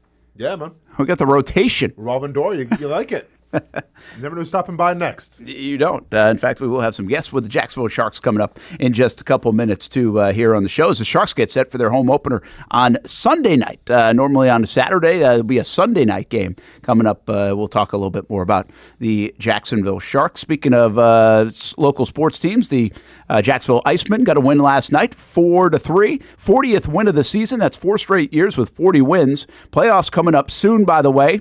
And also home tomorrow night on April 4th. It's a career fair night for them. So check it out at jacksonvilleiceman.com. You brought up an article with James Gladstone, and obviously we were talking about the Jags brass a lot for the last couple of months, but also earlier this week at the NFL owners meetings. He and this Rams linkage. I know Cohen is linked to the Rams, but it really feels like Gladstone's linked to the Rams. Yep. This relationship with Les Snead is one of the unusual things that we've seen over the last couple months. And I think a lot of that is because of Snead's wife, Kara Henderson Snead. She shares a lot on social media throughout the process when he was being looked at. She would comment on things we were talking about, right? So she's pretty active. She's a former member of the media, by the way. And she's like a big cheerleader for James Gladstone. Like, they love this guy. Yep. And so to see the relationship between these organizations and almost the constant rooting for these guys here in Jacksonville feels a little bit different to me. And I think there's maybe it has a little Gus Bradley when he left Seattle. Okay. And it feels an essence of that, like, man, you really want to see him do well. And Pete Carroll and everything that goes into that. But, like, I saw Kevin O'Connell having a little fun. He said, with Liam Cohen, he said, we've been saying a lot of Duvals to him down here in West Palm Beach. Yep. But there's linkage to, obviously, Kevin O'Connell. There's linkage to Snead and the Rams. And it feels like people are rooting for Cohen and Gladstone to get it right here in Jacksonville. Do you sense that? Yeah, I definitely sense it, right? I mean, I think these are two guys that are definitely new school, right? Maybe they don't look like your traditional GM and head coach, they don't. Right? They're outside the box a little bit, but I thought it was an interesting article because in it, Gladstone talks about Les Snead and things that he learned and what he learned about being in LA, and it's wild because what Gladstone has preached, in the press conferences and the sound bites that we've heard him, it's all about being yourself. And that's something that he preached about Les Snead, where I think the quote was unapologetically himself at all times. And that was passed down to Gladstone. And I'm very curious to see, the players they draft. You know, I mean, is there going to be a certain type of mold? Like, yeah, the first round pick is going to be the first round pick, right? Could probably be Travis Hunter, could probably be Mason Graham. Like, I don't really look into the personality that much because, well, the talent outweighs everything. But when we start talking the later rounds, I wonder like what type of guys they're going to go after. Yeah, well, we see the makeup of what Balky went after, and I'm not saying it was a problem that he went after that. I mean, you can't sit here and be like, hey, that's a good dude, and I get what he's doing. The guy loves football, all this stuff. You always hear love football, love football, love football. What does that mean to somebody is different. It's different things. I think when people are saying, like, love football, they mean, like, okay, they get paid, but they still want to play. Yeah. Like, at the end of the day, if you're going to pay somebody handsomely, do they still want to put in the work? Do they still have the chip on the shoulder? Does the money matter, right? Yeah. You want to pay those guys that it's like, don't worry about it. I don't care. It's about legacy. It's about winning. It's about my craft. It's about pride. And not everybody's like that. You could say that you were like that, but not everybody's like that. I don't think human nature's like that, quite frankly. I think if somebody handed you $50 million, you wouldn't be working the same tomorrow as you're working today. I mean, that's just reality for many people. And I think athletes are built a little bit different for the most part, but not all of them. So I think that's what some of it means. It will be interesting to see what does intangibly rich look like. Yeah. Right. What do these things that we're having fun with say? Like when we get to know these draft picks, when we get to know the free agents that just were brought in here a little bit more, as they continue, this roster will flip over the next couple of years. It might take some time, but it will flip to some degree. Not everybody will be gone. Not to the point where, like Balky, I think before he got here to when he left, I believe there were like 2 or 3 players left on the roster from before he got here. Yeah. So it won't be like that because you've got core players here that are going to be here for a long time. But what does it look like? And here's what I'm interested in, Austin. Where do these guys veer off the Rams script? Like if you really were to parallel these two organizations, which they look pretty parallel right now, and I don't think that's a bad thing. But where does it change? Does it change in front of a microphone? Mm-hmm. Does it change in tone? Does it change in action? Mm-hmm. And we have no idea. Like, we don't know what that's going to look like. Mm-hmm. But I'm fascinated by that part of it because I do think there'll be their own spin on it. Liam Cohen's going to put his own spin on it. Yeah. I think James Gladstone will put his own spin on it eventually. Yeah, I mean, and I keep going back and forth to this. Because when we talk about draft time, you talk about a lot of smoke screens, you talk about a lot of hearsay, and sometimes that drums up interest where you can get more draft capital in terms of trades and everything. The Jacksonville Jaguars this year have not gone with that approach. There's been zero leakage out of that building of what the plan is. Now, we can take James Gladstone at his word and try to decipher some of the adjectives that he used to describe the players that he wants, but like we really don't know what the plan is. And this is really, I think, the first time where it's hard to tell, right? Like, I don't know if it's going offense. I don't know if it's going defense. I don't know if you're going offensive line. I don't know if you're going second. Like, you can really make an argument for a lot of positions. And the fact that they decided, you know what, we're not going to have any visits. So, like, usually when teams want to bring players in for their visits, right, and then they want to pick their brains a little more, get them in front of the board. The Jaguars aren't doing that. And that's a little more of a rarity in the NFL. Obviously, it comes back to, I think, the Rams' philosophy of, the eye in the sky doesn't lie. You're going to watch film. You're going to base your picks and your judgments off of film. Sure, you sit down with these guys at the combine, pick their brains a little bit, but film is the most important thing. What I wonder, though, is what's better? Creating the smoke screens, creating the hype, bringing these players in, whether you want them or not, and getting people talking about you, or just going under the radar and people having no idea what you're trying to do. Because I think if the play is that you're trying to maybe trade out of number 5, you're trying to trade back, wouldn't you want to maybe create a little more controversy of like, oh, this guy's going to visit, they might be interested in things like that? Yeah, I get that. It is interesting if you don't have the 30 visits, it might tell a little bit where some of the information comes from. Like if you don't have the 30 visits, if you're not going to utilize that.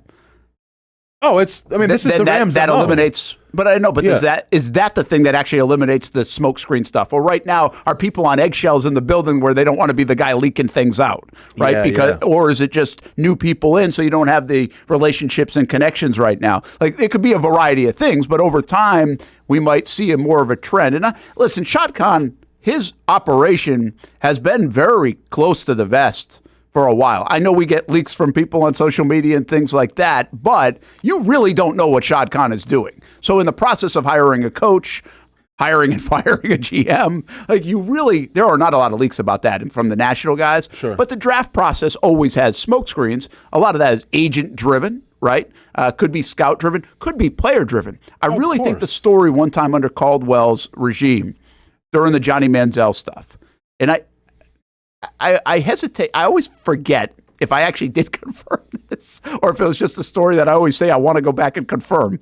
But it's fun fodder anyway, and nobody's getting in trouble with the story. When Manziel was coming out, the Jags were picking 3 that year or 2, whatever it was, where they picked Bortles. Okay. And they the story is that they had visits with come in, and then they also had their guys in the building around this time of year with the offseason conditioning, and the receivers or something were in a room, and they kind of leaked out to the receivers that they were interested in Manziel.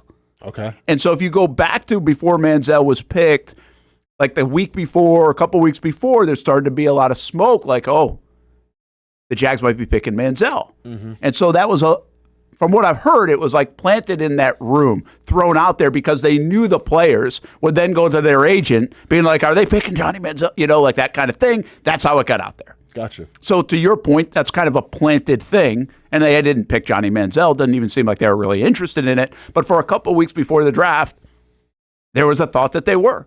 Of course. I don't know if that helps the Jags or hurts the Jags. I think it just creates more topics for people like us on a show. Yeah. So I don't think you need the smokescreen is my point. No, for sure. Well, especially with their picking. For instance, remember the whole Sanders stuff?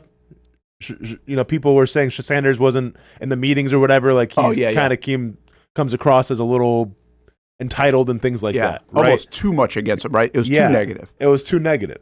And then, but is that because you want him? Well, here's the thing. And then Deion comes out and says he's thinking about leaking who it was because he knows who it was. Yeah. And I wish he would because I've told you, and I get maybe it's not in NFL circles, it's not the thing to do. But I think if you're a scout, if you work for an organization, you should be held accountable by the words that you say, by how you evaluate talent.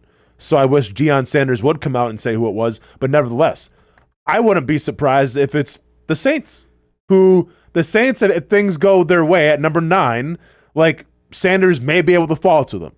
Or a team before them may be able to take him. Right? So, what do the Saints have to lose by essentially saying, yeah, this guy, I don't know, man, we interviewed him, wasn't good. Oh, I bet they love him. They're just putting it out there hey, you might want to stay away from this guy. You might have some, internal issues. No, that's just you trying to get him. So that's where the smoke screens come in. Now, once again, could the Jaguars do this with a guy like Travis Hunter, maybe?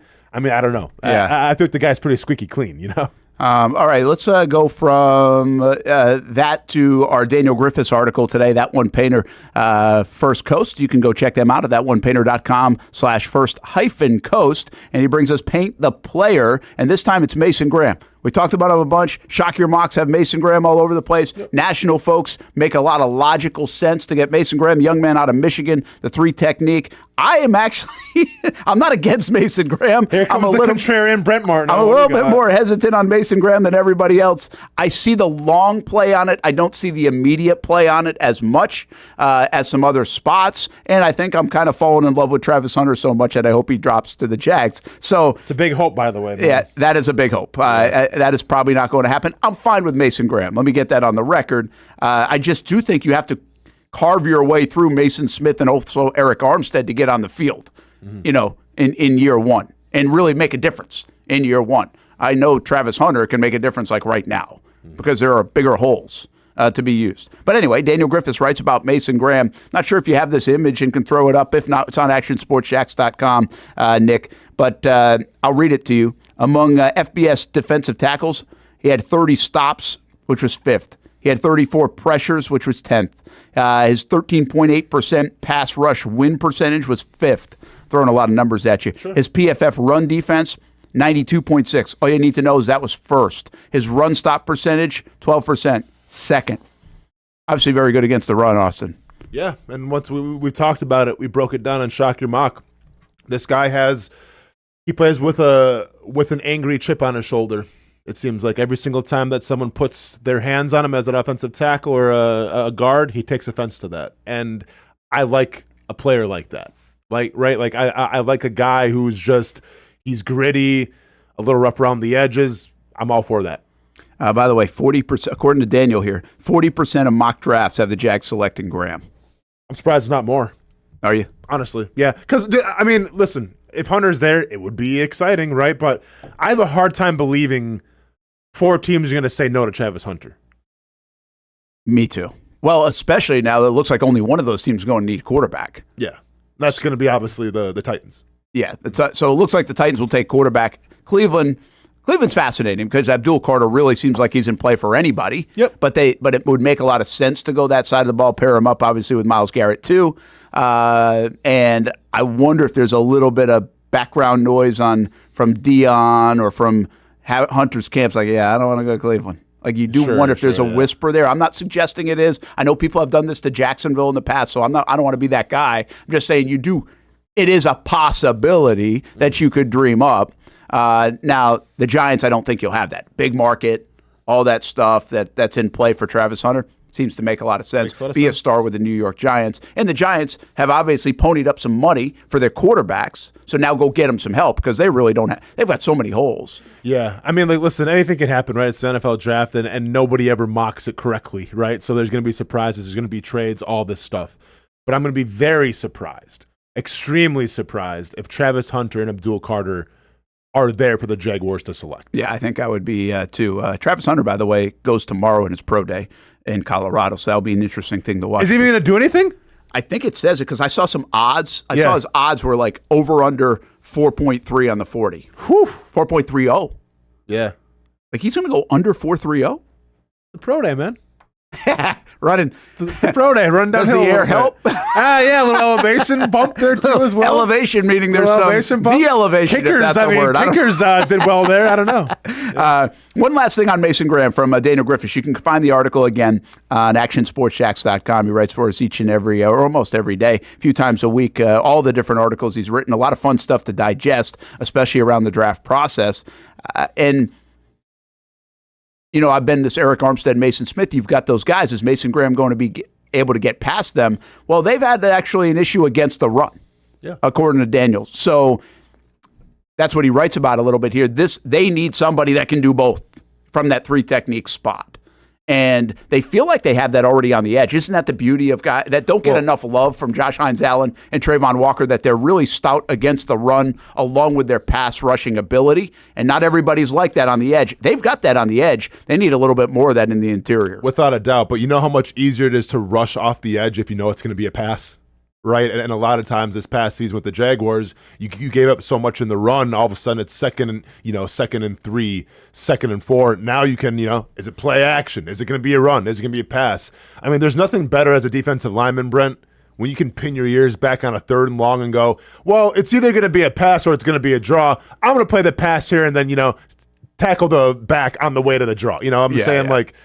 So, yeah, I think you lose a step, it makes you think. Of course, yeah. But at the end of the day, I just feel like if you can do good under your base defense on 1st down and you have a guy up the middle who can stop that run and at least, push people back, that's going to open things up then for, your pass rushing game as well. All right, that is that one painter, paint the player. It's Mason Graham, who could be a Jaguar 3 weeks from today. The draft is 3 weeks from today. The Jags picking number 5. Mason Graham mocked almost 50% of mock drafts. That is groupthink, or is that reality? We'll figure it out. Check out thatonepainter.com/first-coast for all your painting needs. Wonderful time of year to get the painting on the exterior done. Take advantage of the weather and just simply go to thatonepainter.com/first-coast. So let's take a time out on the show. We come back, we talk a little Jacksonville Sharks. They got the home opener coming up and a special story that's been an inspiration the last couple of seasons and really an inspiration coming into year 15 and the drive for 5 for the Jacksonville Sharks. It's on the way next on the Brent Austen Show on the Action Sports Jacks 24/7 network. When it's time to get a new car for anyone in your family, just remember, nobody but Nimnick, the #1 Buick GMC dealer in Jacksonville. Get the latest price breaks on 2023 and 2024 models or the newest 2025 vehicles in the showroom on Phillips Highway or shop online at nimnickbuickgmc.com 24 hours a day. GMC Sierras, Yukons, and the redesigned Acadias, or get the all-new redesigned line with Buicks. It's nobody but Nimnick, and part of the reason why is this is a first-class buying experience here at Nimnick Buick GMC. You're not just a customer, you're a friend. This is about getting a vehicle that best fits you and getting you on the road, and also helping you and your family down the road. Nimnick has a treating you right guarantee, courtesy, respect, fairness, and most Buicks, GMCs, and Jacksonville's only Car Bravo dealer, nobody but Nimnick. Who has put in the most years and stands behind a better experience? Nobody but Nimnick. GMC, we are professional grade.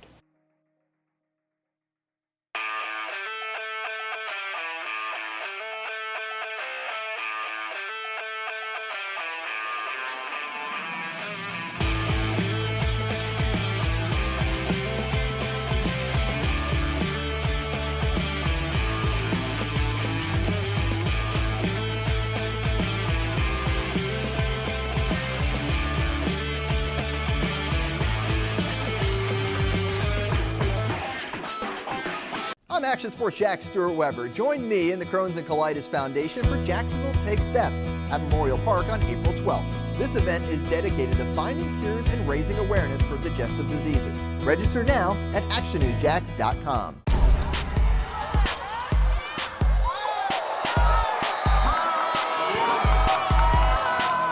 The Jacksonville Sharks are your champions.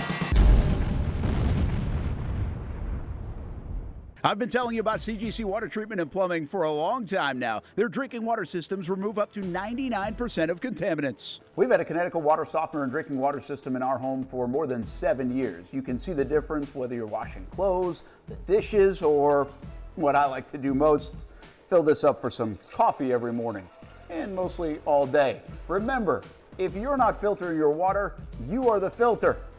Don't be the filter. Save $1,000 or more when you bundle a Connecticut Premier Softener with a Connecticut K5 drinking water system. The experts at CGC Water Treatment and Plumbing will test your water for free and determine your water score. Don't know your water score? CGC will find out and recommend the appropriate Connecticut water treatment solutions so you can improve it. Call 904-552-1242 or visit cgcwater.com. Ask about our 90-day love it or leave it guarantee. CGC Water Treatment and Plumbing, an authorized independent Connecticut dealer. Florida license number CFC 1432579.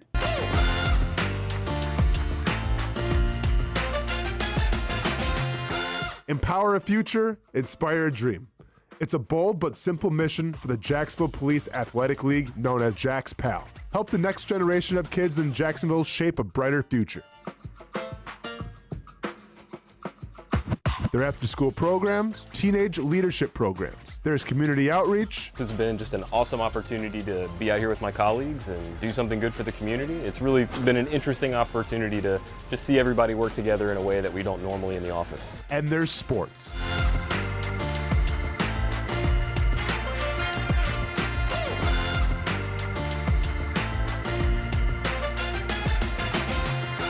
There are also ways you can help the next generation with a donation of any kind. Just visit jaxpal.org to get more information. Empower a future, inspire a dream with Jax PAL. Most of us know how to throw.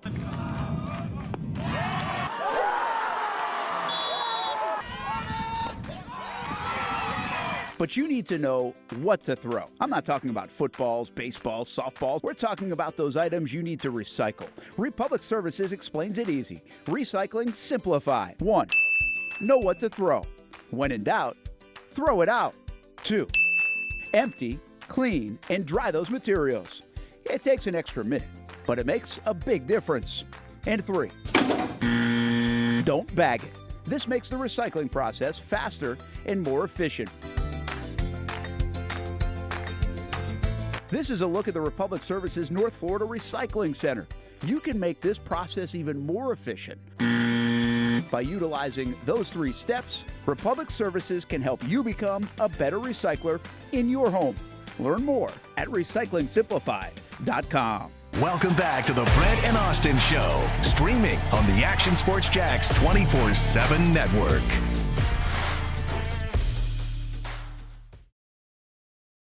That doesn't look like downtown, Nick. There we go. There it is. Nobody's a bigger fan of downtown Jacksonville today than our man Nick in the it's quite the image, trying to turn it to the arena, the home of the Sharks, man. Yeah, you were trying. I Kim get the let us effort. down. I Kim like let the us effort. down. Oh, pointing the fingers, though. Oh, you said? Did he say Kim let us down? Kim let us down. First was Hamby set me up, and now it's Kim let me down. Listen, the only person we can talk bad about on the show without him being here is Hamby. Of course. We gotta be 0-7, nice. by the way, still. For Yeah, Atlanta Braves. 0-7 Braves. Yeah. We need to be nice to Kim. Because we need her when Hamby calls in sick. Or when my car breaks down in the parking lot. Kim's good at that stuff. Hey, a quick Cycles of Jax update on your brackets, by the way, which will decide a winner, of course, Monday night. We don't get to decide. It'll figure itself out. We got JW Sports with the Gators in the national championship. We have, it look like, Appreciate Life Man. I like that. Nice little handle. Gators in the national championship. We have Hunter's Picks. Duke in the national championship in third place, just 20 points back. Owen, 20 points back. Gators. Payne's Picks, 20 points back. Gators. And then you got a couple more Duke. And you even have a Houston pick in there at number 3. So, and a couple of Auburns at number 10 that could eventually win. Z Fortner, who was on the show earlier, sitting there in 13, probably not going to win.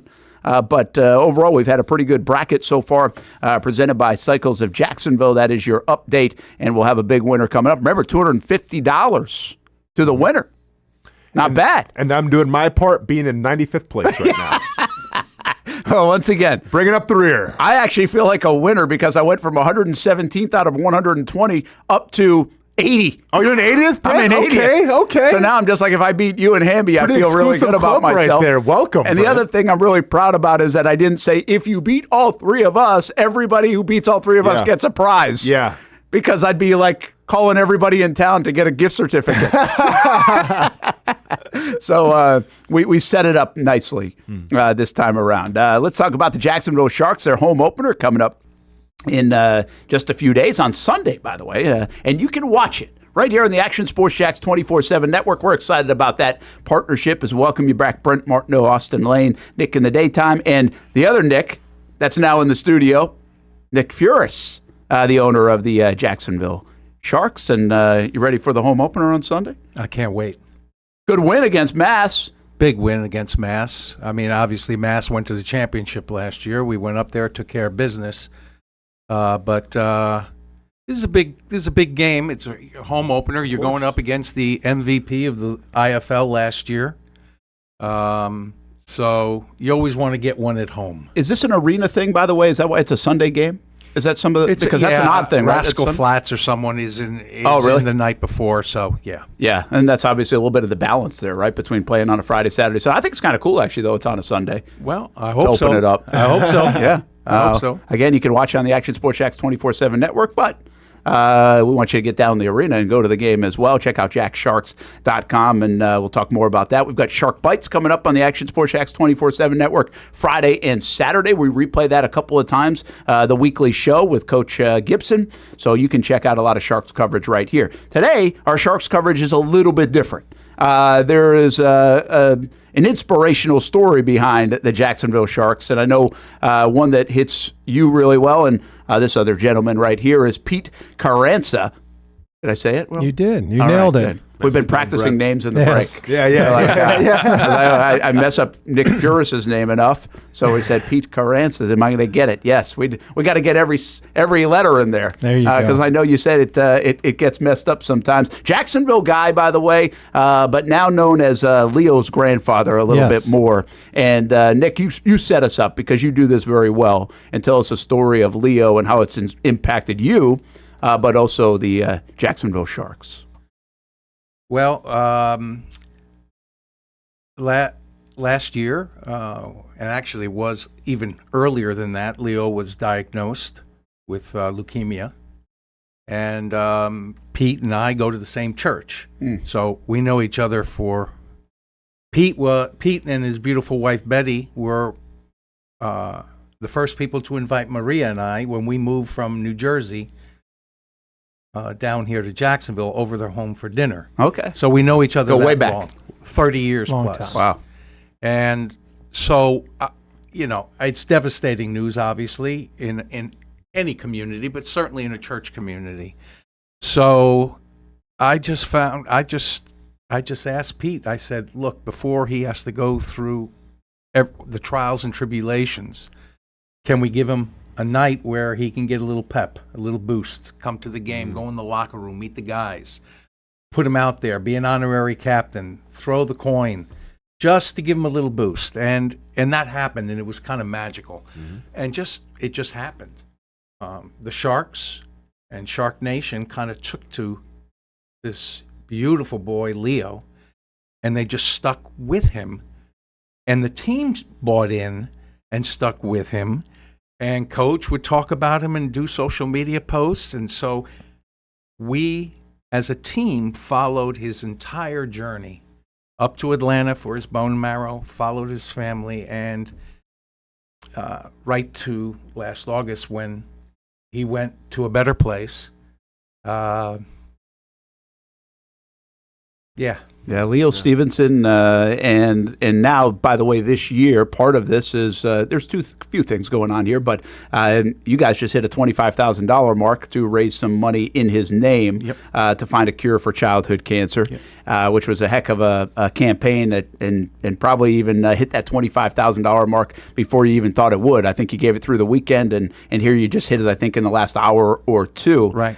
You're also wearing Leo decals. Yeah, we are. I mean, with the Sharks helmets. But right? that's the buy-in from the Sharks. I can't tell the coach what to do. Yeah. Okay? Jason Gibson wanted that. We asked the family permission, and they gave us the permission. The players have bought in.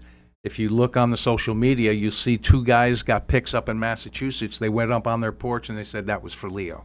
Yeah, that's cool. So they cool. bought in. So, Yeah. But the journey is really the family's journey. Absolutely, and people bring in here, and obviously it's a tough year, probably even tougher, longer than a year. Give us a little bit of your thoughts on your grandson, but also what's going on and the inspiration that he's provided, and the difference that he's going to make for many years to come, most likely. So Leo is a great kid, and of course all grandparents said that, but he was our first grandchild. He was a very vibrant kid, very talented, played the piano, acted in local plays, played soccer, played basketball. He just loved life. And at the end of October of 2023, his joints started aching. He started feeling bad, flu-like symptoms. And previous to that, his birthday is October 8th. So on his 11th birthday, he actually scored 3 goals playing soccer, his first hat trick. Just a great kid. They took him to the pediatrician. They couldn't find out what's wrong. He started feeling worse. They took him back. They suggested he go to Wolfson's. They admitted him right away into the pediatric oncology unit. He was diagnosed 6 days later with leukemia and fought the battle, took a lot of chemotherapy, a lot of radiation. Finally, he took an immunotherapy drug, which I can't pronounce, but it's short. It's called Blena, which was just recently discovered by researchers. And it got him into remission. He went and had a bone marrow transplant in Atlanta, but unfortunately the chemo and the radiation they used up there it was supposed to treat him. It ended up killing him because it affects your organs. And he got a liver disease in his blood, and it just shut his body down. So, we're here to memorialize him, keep his memory alive. It's what he would have wanted. My daughter, actually, when we were in the hospital, we met, obviously, so many nurses. Well, one of the nurses we met was Erin Tracy. She's a pediatric oncology nurse. And Erin is the founder of Fourth and Gold. And Fourth and Gold is a local charity. And their sole purpose is to raise money to fund research to find less harsh treatments for pediatric cancers. So we got to know Erin, and my daughter and son-in-law, after my grandson passed, they wanted to do something to help other families, to maybe down the road avoid them suffering as our grandson Leo did in the family. So they teamed up with Fourth and Goal to raise money under the name of Team Leo's Pride. We used to call Leo the Lion, and a pride of lions is a group of lions, anywhere from 2 to 40 lions, just like a family unit. So we have Team Leo's Pride. We've teamed up with Fourth and Goal. The Sharks were kind enough last year to honor our grandson and this year to continue it. I can't speak highly enough about the ownership, my good friend Nick, Coach Jason, the players, everyone. They've just been outstanding in wanting to keep his memory alive. So we're going to do that Sunday night and on throughout the season and on. Austin, you played this game, and obviously you see and get to inspire a lot of kids in different ways when you're an athlete. But then I always say, because I've covered a lot of these stories over the years, unfortunately, or different stories that impact the athletes, which is pretty amazing to see, right? How you think. When you're a kid, we've all been there, like, oh, athlete, big athlete. But a lot of times it ends up being in reverse order. And I think we're seeing that right now with the Jacksonville Sharks and these players and coaches and grown men that play a tough sport. I remember going to the Children's Hospital in Jacksonville here. This was during training camp, and obviously you're feeling a certain type of way. You're banged up, you're bruised up. We go to Children's Hospital, and there was a young girl by the name of Ellie, and she had leukemia as well.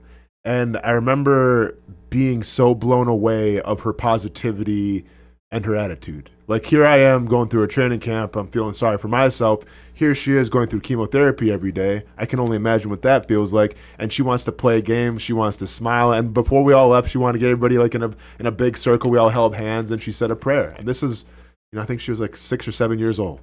So like. It definitely changed my life. She gave me like a little pendant to carry with me when I played football, and that pendant followed me through Kansas City and Detroit and Chicago. But it does put things in perspective sometimes, and I'm thankful that I got to share those memories with Ellie. I think getting back to UP with Leo, I mean, it was really cool to see the Sharks embrace him. Right? Absolutely. And I'm sure it meant the world to you. Is there a certain moment that sticks out above all those other moments where it was like, wow, like this is truly special and really put a smile on his face? I think it was when we were in the locker room, which before the game, and you know better than anybody, before the game, the players are trying to get their mindset, everything. Coach Jason wanted to make it about Leo. And he brought him in. He got to go around the entire room, talk to each of them. He gave them a ball, and each player signed the ball for him, and he couldn't stop grinning. And then at the end, Coach Jason said, say something to inspire him. And Leo was stumbling around, and I even forget what it was, but it was something like, do your best, be prepared. I can't remember. Yeah. But Jason made it the words to use to get them all fired up. One of the players put Leo on his shoulders, as you see in the picture. And that was just a special night for him, that we can't replace. Yeah, and obviously you get that memory, but do you get the sense that these guys have that memory? Kind of like Austin's still talking about his memory years they later, do, right? Yeah. There's no doubt they do, because I get the messages from players that are no longer with us. I had 5 minutes with the last training camp. You were there. Yeah. When you left, yeah, you did. I had 5 minutes with the players, and I just told them about Leo. And told them, much like what you were saying, Austin, I said, when it's the fourth quarter and you're huffing and you're puffing and you don't think you have it in you, think of Leo. And grown men were watching me with tears rolling down. And you know what? That's when I knew I have a great group of guys surrounding me. I know that's when the coach knew he had a great bunch of guys. And now they're just going to continue to carry Leo with them. Something that his beautiful daughter once said on a recent podcast is her greatest fear is that people will forget about Leo. Well, that ain't happening. Yeah. It's an impossibility. She wants Leo's name to be all over the world, all over the country. And I think that will continue through the work we're doing, the work that I know personally I'm going to pledge to do. We're going to change some bills up in Washington. I've got a few of those friends, as you may know, and because 3.5% of all federal funding given for cancer research is for children. 3.5%. That seems like a small number. Small. It's insane. Yeah. Right? They're our future. That's right. wild. It's almost backwards. Yeah. Right. So we're gonna do what we need to do. You know, it's an interesting thought I had about when you had mentioned the drug, that it was kind of a newer drug, Right. And I don't want to pretend to be an expert at all, but you hear different stories and things, and it's what's amazing. Over the years, I've been in this business now 25 years, so you do a lot of things, hospitals or cancer research, and obviously there's a lot of fundraising go on. It's all in great spirit and earnest, and people with their hearts. But you don't always see it right away, right? The rewards of that. But what you, now over 25 years of doing this, I'll talk to folks that were dealing with things 20 years ago, and now the way they're being treated now, I guess what I'm getting at is the research and the dollars and the money that people pour into it works. Right. Absolutely. Right? Like, I mean, you're telling us that there's something new in the last couple of years. Well, that's going to be now normal in the next few years, and then something new in the next 5 years. The research and the money, and it is making an impact. And that's what's important about what Fourth and Goal is doing. They were just created in July of 2020, right in the middle of COVID. And it was from this nurse, Erin Tracy, who dealt with kids daily and said, I can't continue doing my job when I'm putting these poisonous chemicals into their body as the only option to treat them and cure them. And she decided the only way I could deal with this is to do something about it. So she started an organization, got a board of directors. In 2022, they started raising money. And in just that short time period, they've awarded close to $500,000 in grants to researchers, credited research organizations through the Children's Hospital of Philadelphia, which is one of the top organizations. And it's to help them find these new treatments. And I mean, there's been 3 new treatments since 1980 to cure children's cancer, none of which are super effective. These immunotherapies tend to have the best shot. So that's all we can hope for, is to provide funds in whatever way, whatever dollars are, everything adds up. Yeah, that's right. To help fund this so that families down the road don't have to suffer like we did. What's the best way to still get involved? We just put up, obviously, you can go look up Fourth and Gold. We had a website up there. I know it's on Facebook as well. There's a lot of on links. the Sharks Facebook. But you know what? We feel it doesn't matter how it comes. firstandgold.org, and look up Leo's Pride and give your money there. You can follow it on Instagram under Leo_S_pride. Okay, good. And my daughter constantly puts information about new tests and funding and facts about children's cancers, and also tells the story about Leo too. Tough dude though, huh? Tough little dude. He was good. He was the best. That's the thing. Kids are it's hard on everybody. But man, those kids are tough. Yeah, man. Yeah. And it's a great way to keep his memory alive. Give our best to your daughter and the family as well. And hopefully we keep making advances, and for all kids out there. And thank you. And I just want to say publicly thank you to the Sharks. They are truly the local team here in Jacksonville. And I encourage people to come out Sunday night, be with us for this special occasion, but support the Sharks too, because they give back to the community directly. Absolutely, in a lot of different ways. Do you find yourself, you're a Jacksonville guy, like I said, but the 15 years of the Sharks, it's going to feel some kind of connection now that's a little bit different than being a fan. A lot of fans of football teams, or the Shrimp, or the Icemen, or the Sharks, in a fandom kind of way. It's going to be a pretty special link now. We feel like family now. Yeah. Because they've embraced us, which is very special. All right. I know it's been a sad year, but hopefully a lot of smiles in there too. I'm thinking about the memory of Leo. I'm sure he provided you with a lot in the Sharks as well. Sunday night game. Sunday night, 6 p.m. Five-Star Memorial against Vegas. I have a feeling it's going to be magical. We're honoring, obviously, the family, because they're, you have to give credit to the family. It's not only the child that's suffering, it's the parents. Absolutely. It's the siblings. It's the grandparents, the community. extended family. The entire community suffers, So we're going to honor the family. We're going to honor Erin and Fourth and Gold.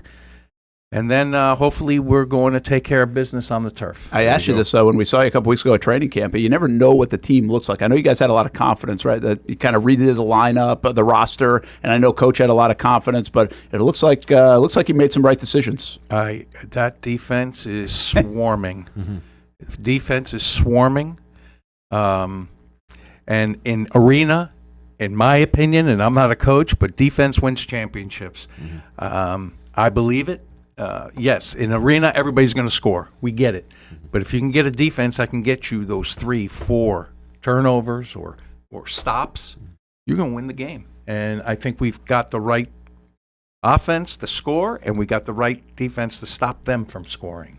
All right. And, hey, also, I remember it's on Action Sports Shacks 24/7 network. You can find it at actionsportshacks.com. But I've been telling you, too, the arena game's changed a little bit. Yeah. It's not just like it's not just more my style. It's a little more your style. It's your style. Yeah. And you got some big dudes on the front. I mean, remember we were introducing a couple weeks ago during camp. It's a fascinating schedule deal because they go play an opener, take a week off. Yeah, we had a bye real early, but we'll play home, and then we got to hit the road, go to Arizona, then we're back home against Massachusetts. I mean, it is what it is. Yeah. You know the schedule, and anytime you want to come down, you're more than welcome. Just tell Brent to hit me up. You come sit with me. We'll watch a game. I got you. Anytime, anywhere, play it. That's the old motto. You can watch it again on Action Sports Shacks 24/7 network, actionsportshacks.com, Action News Jacks app, Action News Jacks Now app if you're on your smart TV. So Roku and Apple TV, Google TV, Vizio, wherever you get it. You can see it, and you can watch it right at the arena as well. We're showing the home games on the network all season long. 6 o'clock Sunday, get down to the arena, plus Shark Bites tomorrow night, a couple of times on Saturday as well. All you have to do is check actionsportshacks.com for the times and dates for Shark Bites, the weekly coaches show.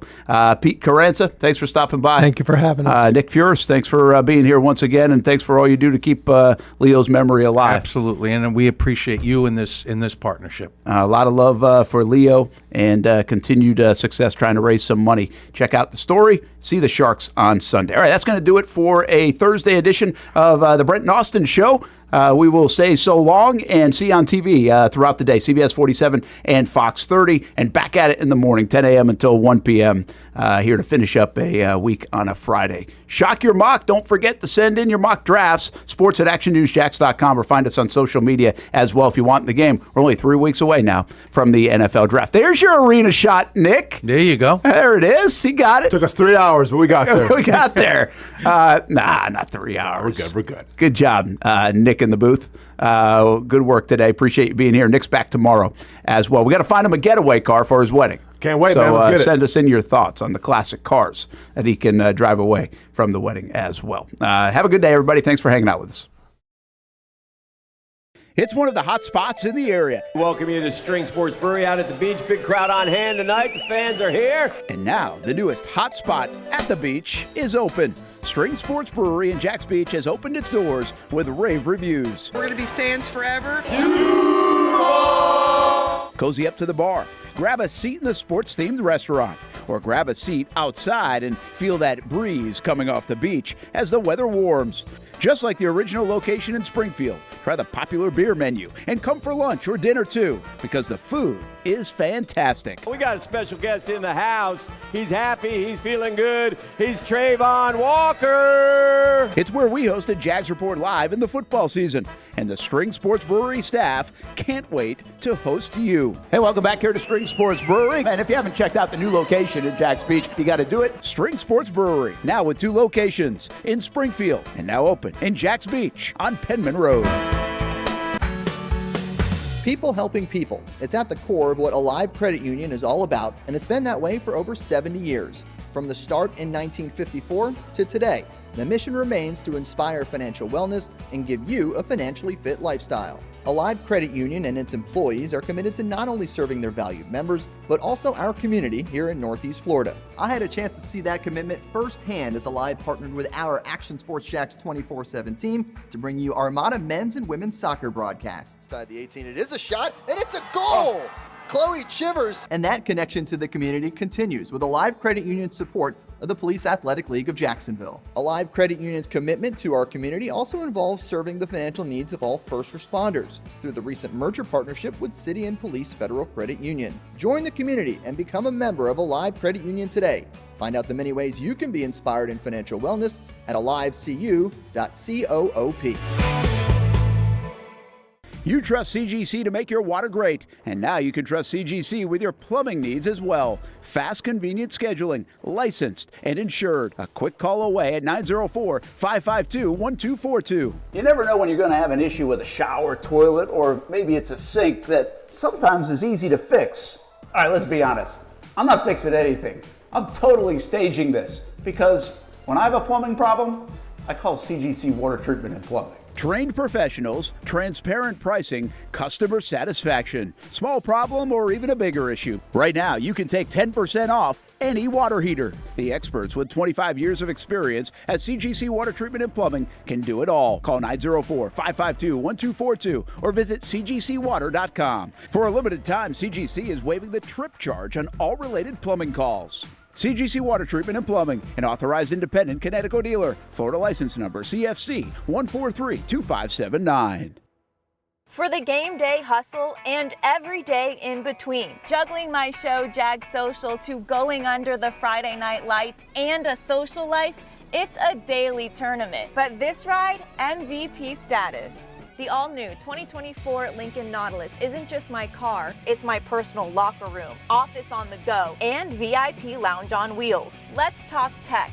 My profile remembers everything from customizing my dash display to setting the ambient lighting and my signature scent. And wireless charging, essential for live tweeting scores. Whether I'm packing for a beach day with friends or heading to the gym, there's space for every passion. After dominating all day, this becomes my recovery zone. The massage feature is like having a personal PT on call. Life's a non-stop game, but with this ride, I'm always on my A game. The 2024 Lincoln Nautilus. Drive your passion. I'm ready to show my hand, ready to take a stand, wait on a sign above, and I am ready, ready, 'cause I just live for the game,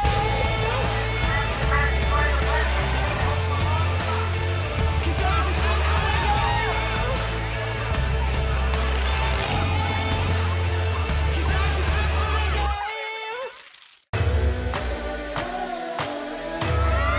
The crown's for the tape. I got it. Iconic. I'm built to win. Back to back, I do it again. I'm iconic. I'm one of a kind. I'm iconic.